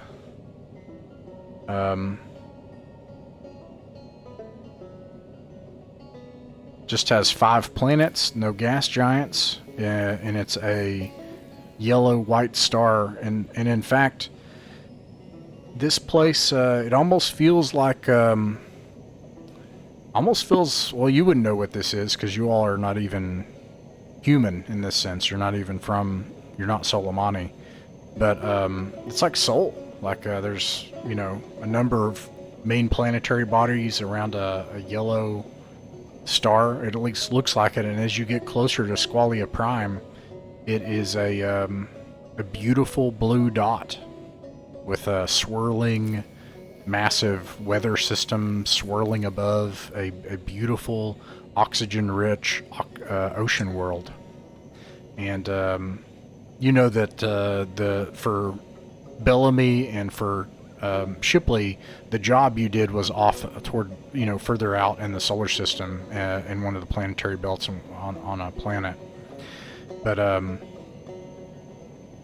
you have to land at the low port here. So you do a atmospheric entry, Bellamy, into this world. You feel the ship shake. Everybody gets their stuff on. Oh wait, I forgot. Nice. Yeah, no problems. I think there's no problems. Let me double check, actually. Sure I'm not.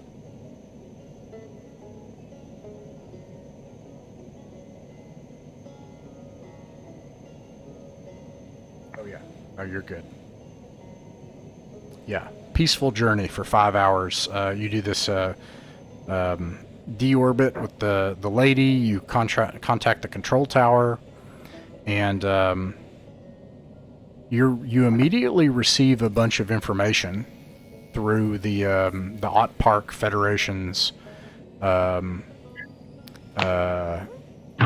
communications. It just goes straight into the lady, and it's similar to what you received when you landed at Elizabeth. And it's a bunch of, hey, here we're under a bunch of like security protocols now, and alert systems are happening, and all this kind of stuff. These are things to be wary of, and you just get all this information, like a bunch of warnings. Is any of it? Do they have like a dangerous persons warning list? And Yes. Are we on it? Yes and no. You're not on it. Okay. Just checking. Yeah. Now, this is not an imperial world, but it's a balkanized world like ours, like Earth, with a bunch of countries and stuff, and but of course it's more complicated than that. But anyways, you land by entering into one of the underwater settlements of Squalia.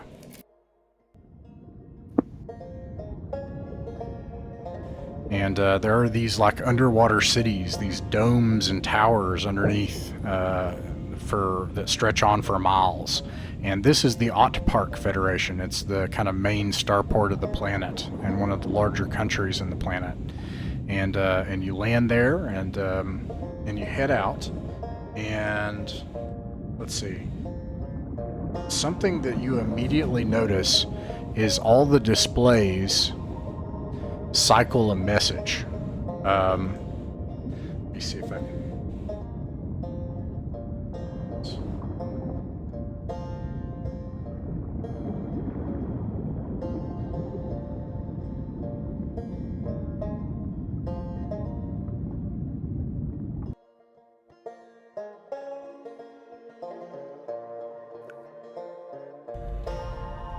It's not a really super great scene. Let me see if I can find a better one.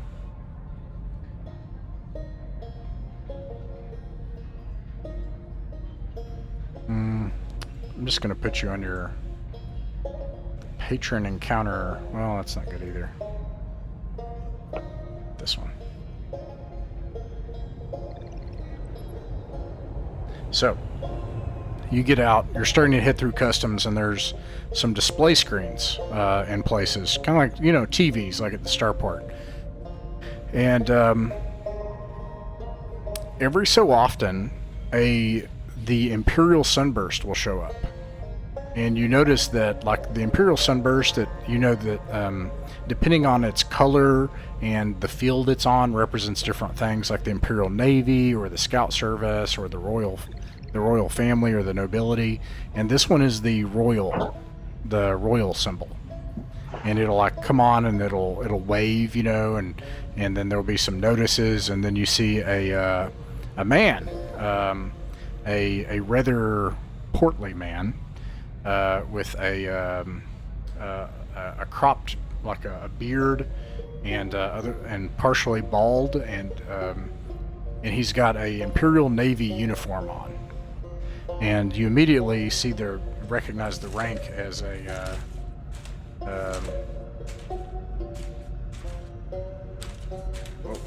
too far back here.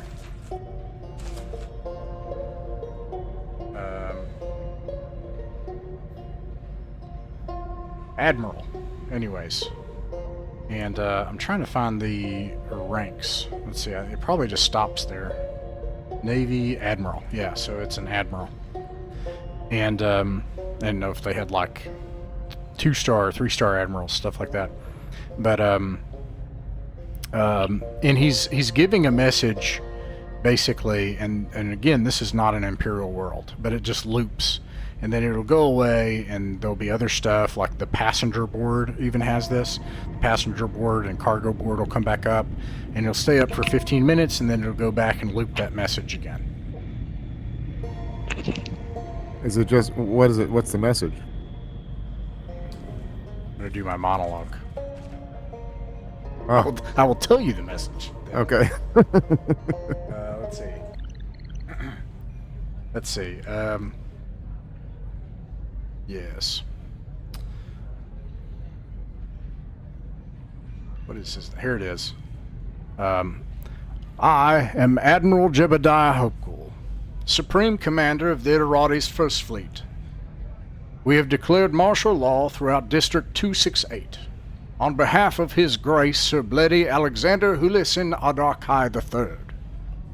You have been beset by criminals and thieves, and now they have dared raise their hand against His Grace. No more. You are all now privileged to be clients of His Grace and the Third Imperium, and we will bring an end to this menace and to these terrorists. Starports and security vessels are being updated with our guidance and representatives of Iterati. They have been sent to all solar governments in the Bowman Arm.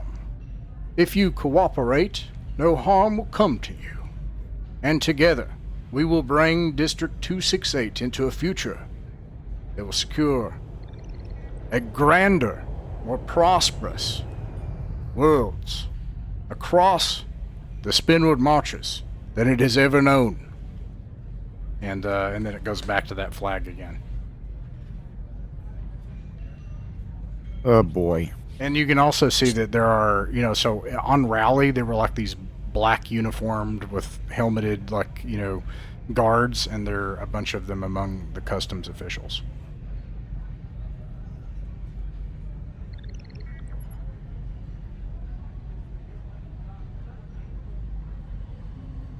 Great.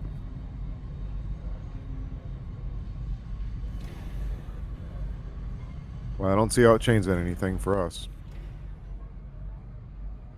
Gonna put the Reavers on edge. All right, so you guys gonna try to go find, let's see, Vampire Landleth? Yes. All right. And get Lothax some fresh fish, because she's probably been dying. Needs protein again? Yeah. She appreciates the protein. Whoops. Let's see here.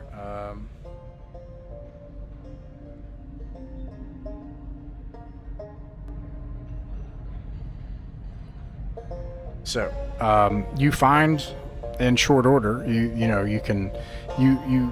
Vampire Landleth is a Doc Ocean. You weren't here at that time, so he is a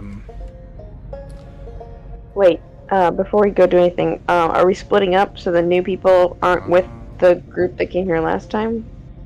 Yeah, Books and Chapman are supposed to go, and I guess Doc Ocean can go with them, but mainly. I guess we could have done a review on the ship, but Is I there assume we did. anything else we might be doing around here, or do we just want to hang out on the ship? Well, it'd be nice to get a little bit of a sense of the lay of the land here politically, since we've been here last. But you could probably get that from, well, anyway, yeah. I don't know. I What do think y'all those PSAs from His Honor the Duke kind of told us what we need to know.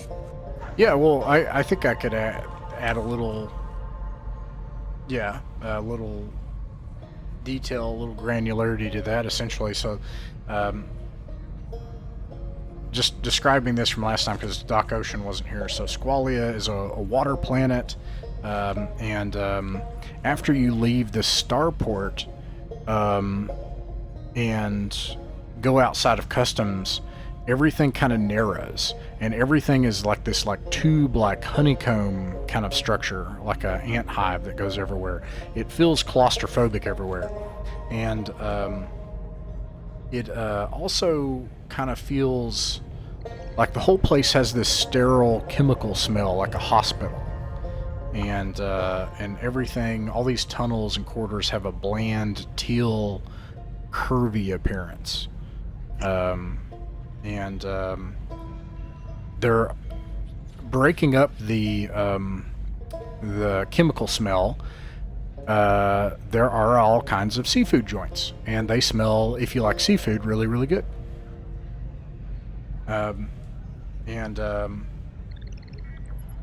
The last time you were here, there were like civil disruptions that you would run into maybe 2 or 3 times. You see none of that, and you see smaller and fewer crowds, and you also see patrols of these black uniformed guards that go up and down these corridors. And that's kind of what you see going on. It's clear to you that this, even though this is not an Imperial world, the threat of a cruiser being parked in orbit above this planet is something that would bring every one of these countries to heel.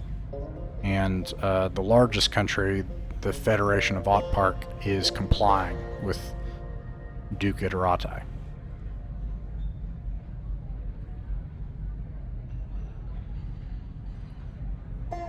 Yeah, well, that figures, I guess.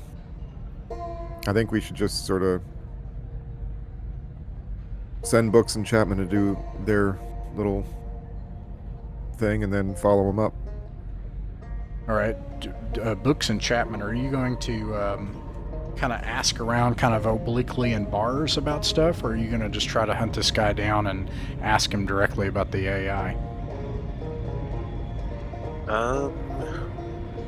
Don't forget, talking about AI like you know something is like treason. So be careful. It's like asking for like plutonium or like a nuclear warhead, you know. Hey, you got any nukes?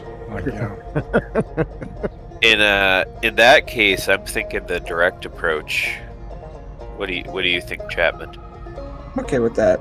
I think actually, yeah, let's bring Doc Ocean with us. Let's make it a 3-person hunt.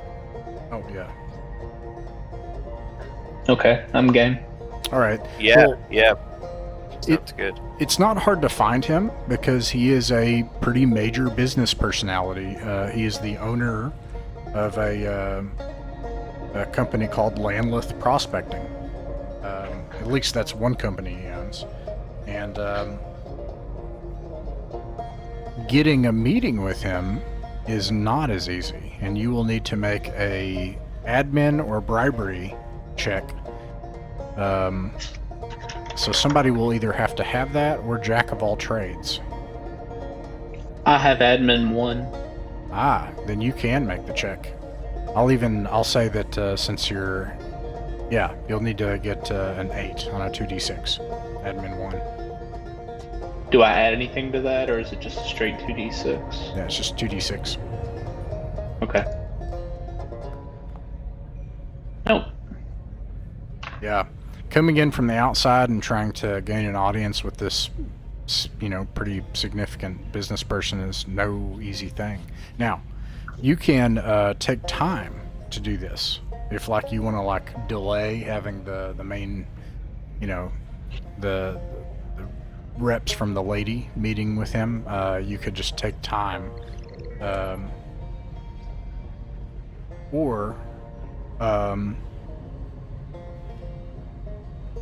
Well, yeah, that's about it. That's probably your only option right now.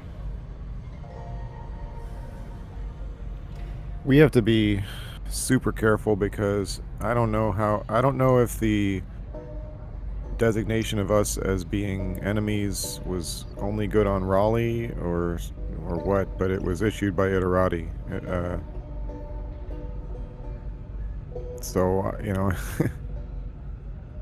They mentioned terrorists, and we've got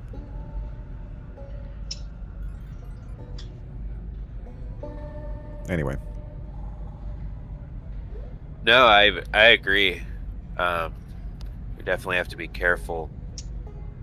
Can we get help from a lawyer over this sort of thing? I don't know how good that is, but Well, I was just about to say, so you spend one day looking around. I'm going to make my checks here. This is going from the starport. You got Snake Eyes, and then you were going to find him, so I got one for both. So, you're able to keep your head low, and none of the guards get involved or anybody else. No one recognizes you as far as you can tell. But the second day, so now everybody goes to a hotel. The second day, you get a message at the hotel desk, and for Doc Ocean, Books, and Chapman, a Carl wishes to speak with you at the hotel restaurant. Let's go visit Carl. All right. Aye. Let's see here. um, Oh, go ahead. let me see. Books, you hang back somewhere else in the restaurant. You have a good view of what's going on, but like near an exit or something, just in case, I don't know, somebody pops out and tries to shoot us. Okay, I'll keep lookout. All right. So is it? It's Doc Ocean and Chapman. All right. So you recognize this person in a nice suit, someone already enjoying their lunch. They did not wait on you. Is Mr. Carl Rockamundra of McClellan.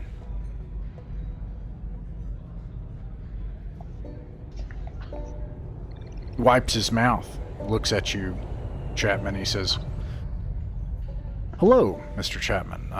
Where's Books? Where's the rest of your crew?" We've got a lot of affairs going on during our time here in Squalia, so we just thought, easy to cover more ground if we split up. Kind of a busy schedule, you understand. Well, I'm afraid that affairs are not my area of legal expertise, Mr. Chapman. Just an attorney joke. Please, take a seat. All right, we do. And he says, I'm glad to see that you've made it. I was beginning to think that we would have had to have made other arrangements.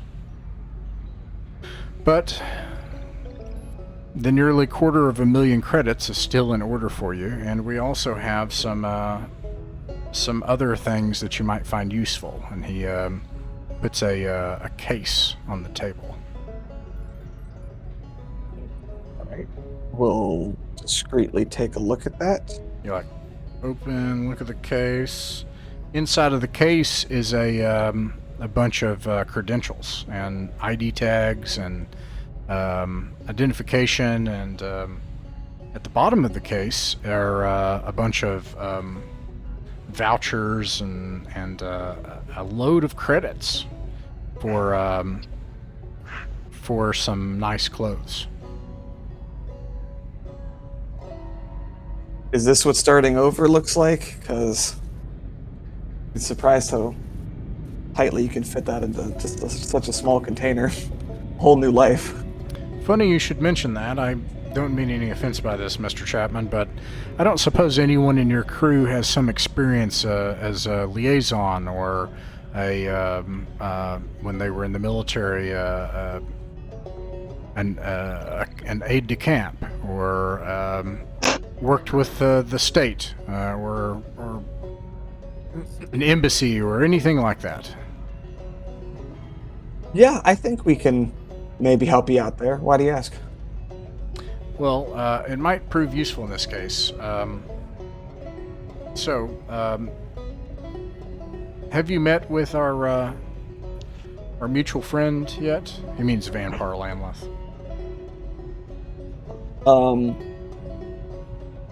Well, like I said, we have a lot of business that my crew is currently working on right now. So I see. Uh, Well, as you'll I want understand it, the others should be covering that as we speak.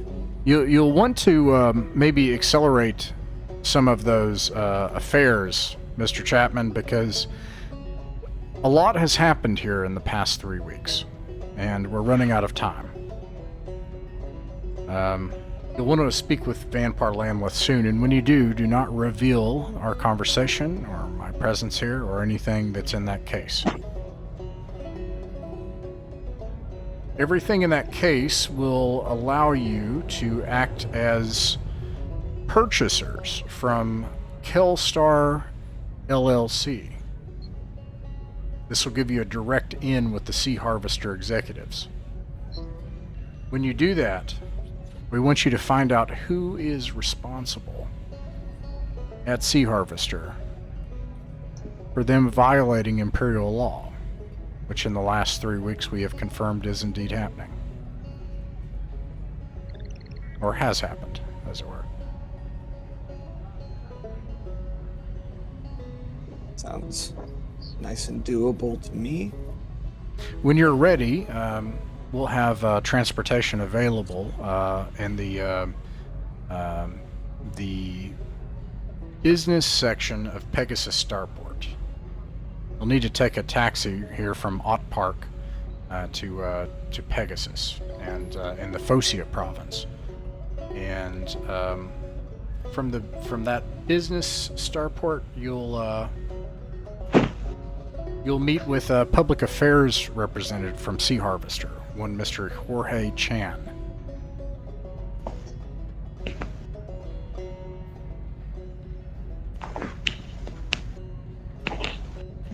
That's as much of a direct in as we can provide, but Mr. Chan believes that you are purchasers of the medical product that Sea Harvester is obtaining.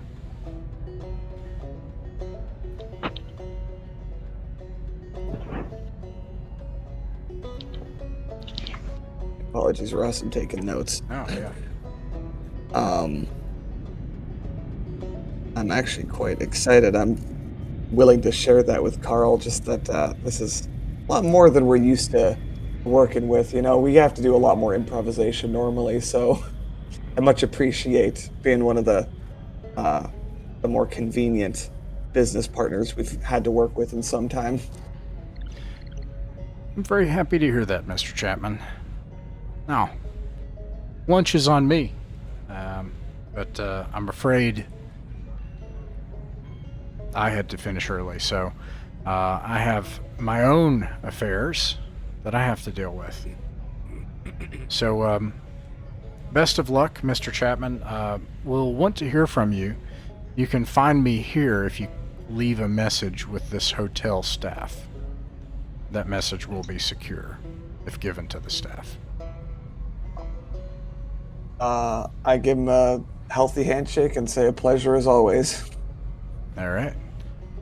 So a day passes. Are you going to make one more attempt, Doc Ocean, to find Vanpar Lamleth on your own? Or are you going to take a different approach, or are you going to have the whole crew? Now, if the crew does it, they know who Vanpar Lamleth is. But then, of course, you lose the chance to maybe ask about the AI.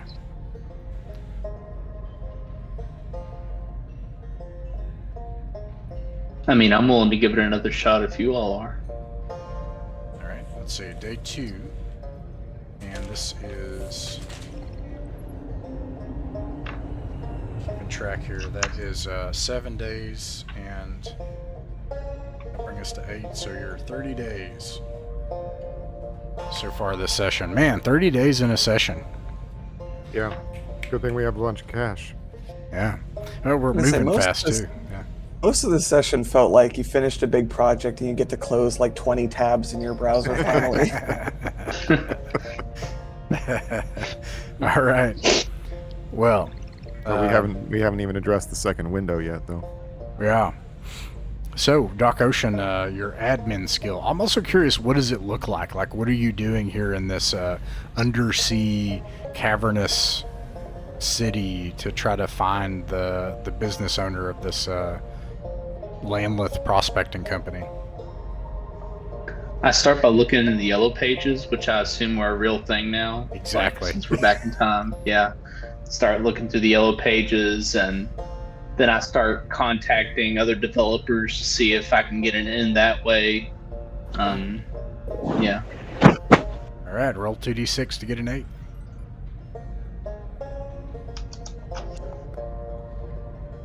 Dang.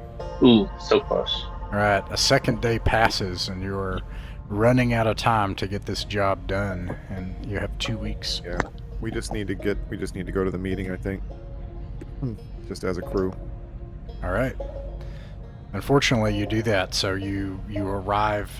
You set up a meeting with Vampire Landleth. It does take another day because he doesn't, make it. He may actually be somewhere else on the planet. So let's see, that's 31 days.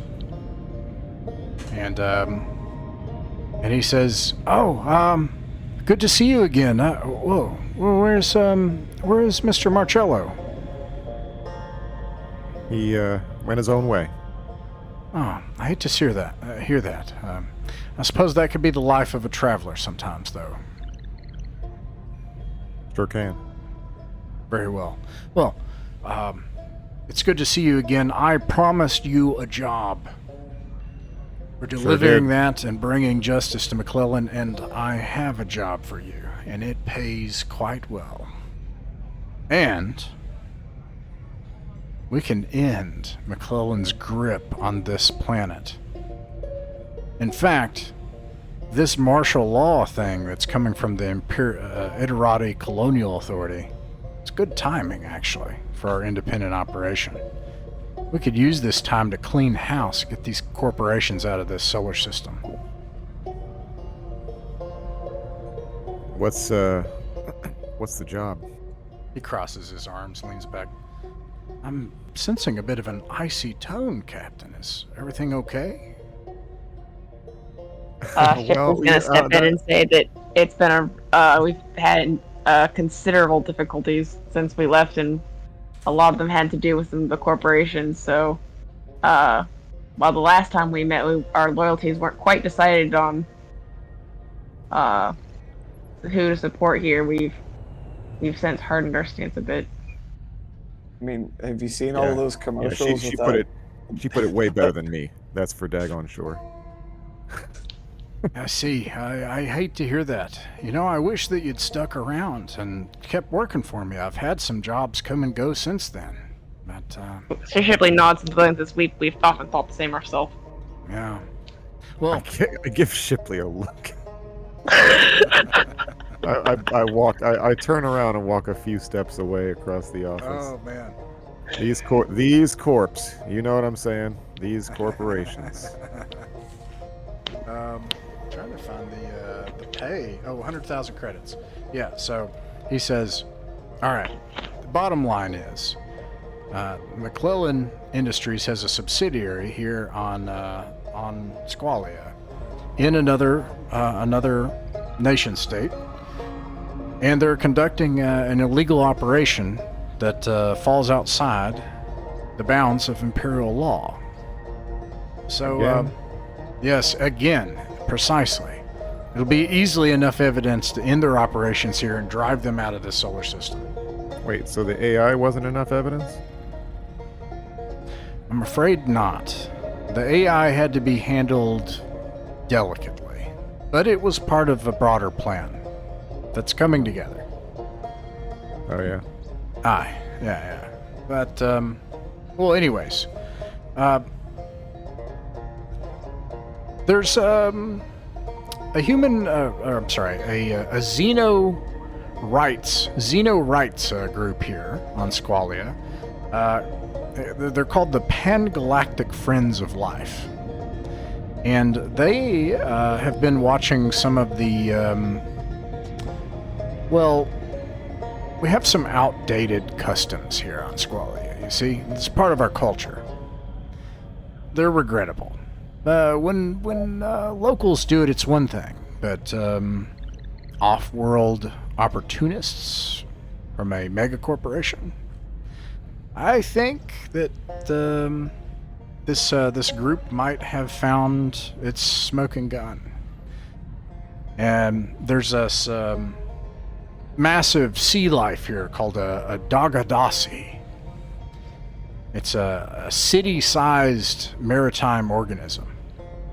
And in order for them to get the drugs they need, this subsidiary is killing them. So, I have a contact with the Pan-Galactic Friends of Life, and they can get you an in with the natives that live and hunt these things or whatever. Gain the evidence that this is happening. I give you 100,000 credits. So, evidence that McClellan is involved in a whaling operation that is super illegal. That's the idea? That's right. Good, hard evidence. First hand, with your own eyes.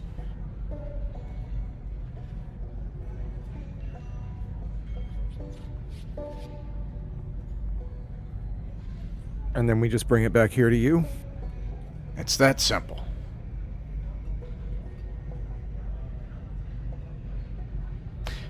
My contact's name is Dr. Mark Ronaire. And they have an office in Focia, an autonomous nation-state where these Dagadase are hunted. You know, whatever did happen to that AI? No, Smooth, Captain. Captain, I don't know. Maybe you Because should... it's occurred to me and because I don't know much, you know, I'm just a simple traveler. But you're telling us you didn't report it? Because I feel like if there was evidence of an AI, that would be enough to get any corporation destroyed in the Imperium. Yeah, so, he... just seems kind of weird that you want us to find evidence of a whaling operation when you've got evidence of, like, high treason. He smirks, and you can tell that you managed to kind of hook his ego a little bit. That he is a man at the center of very great things, and something beyond the solar system. And he says, as I said, it had to be handled somewhat delicately, but it's quite the story. So I tell you what. You get back here with that evidence, and that we'll have time to talk for a while. I'll tell you the story of that AI.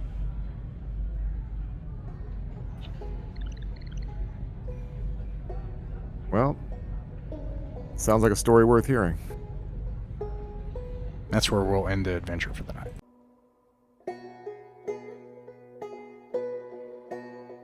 Mythic Traveler is a space western merchant classic traveler campaign in the Mythic Mountains RPG Play Club. The music's by Kevin MacLeod of Incompetech and Greg Gibson with Timberzeel.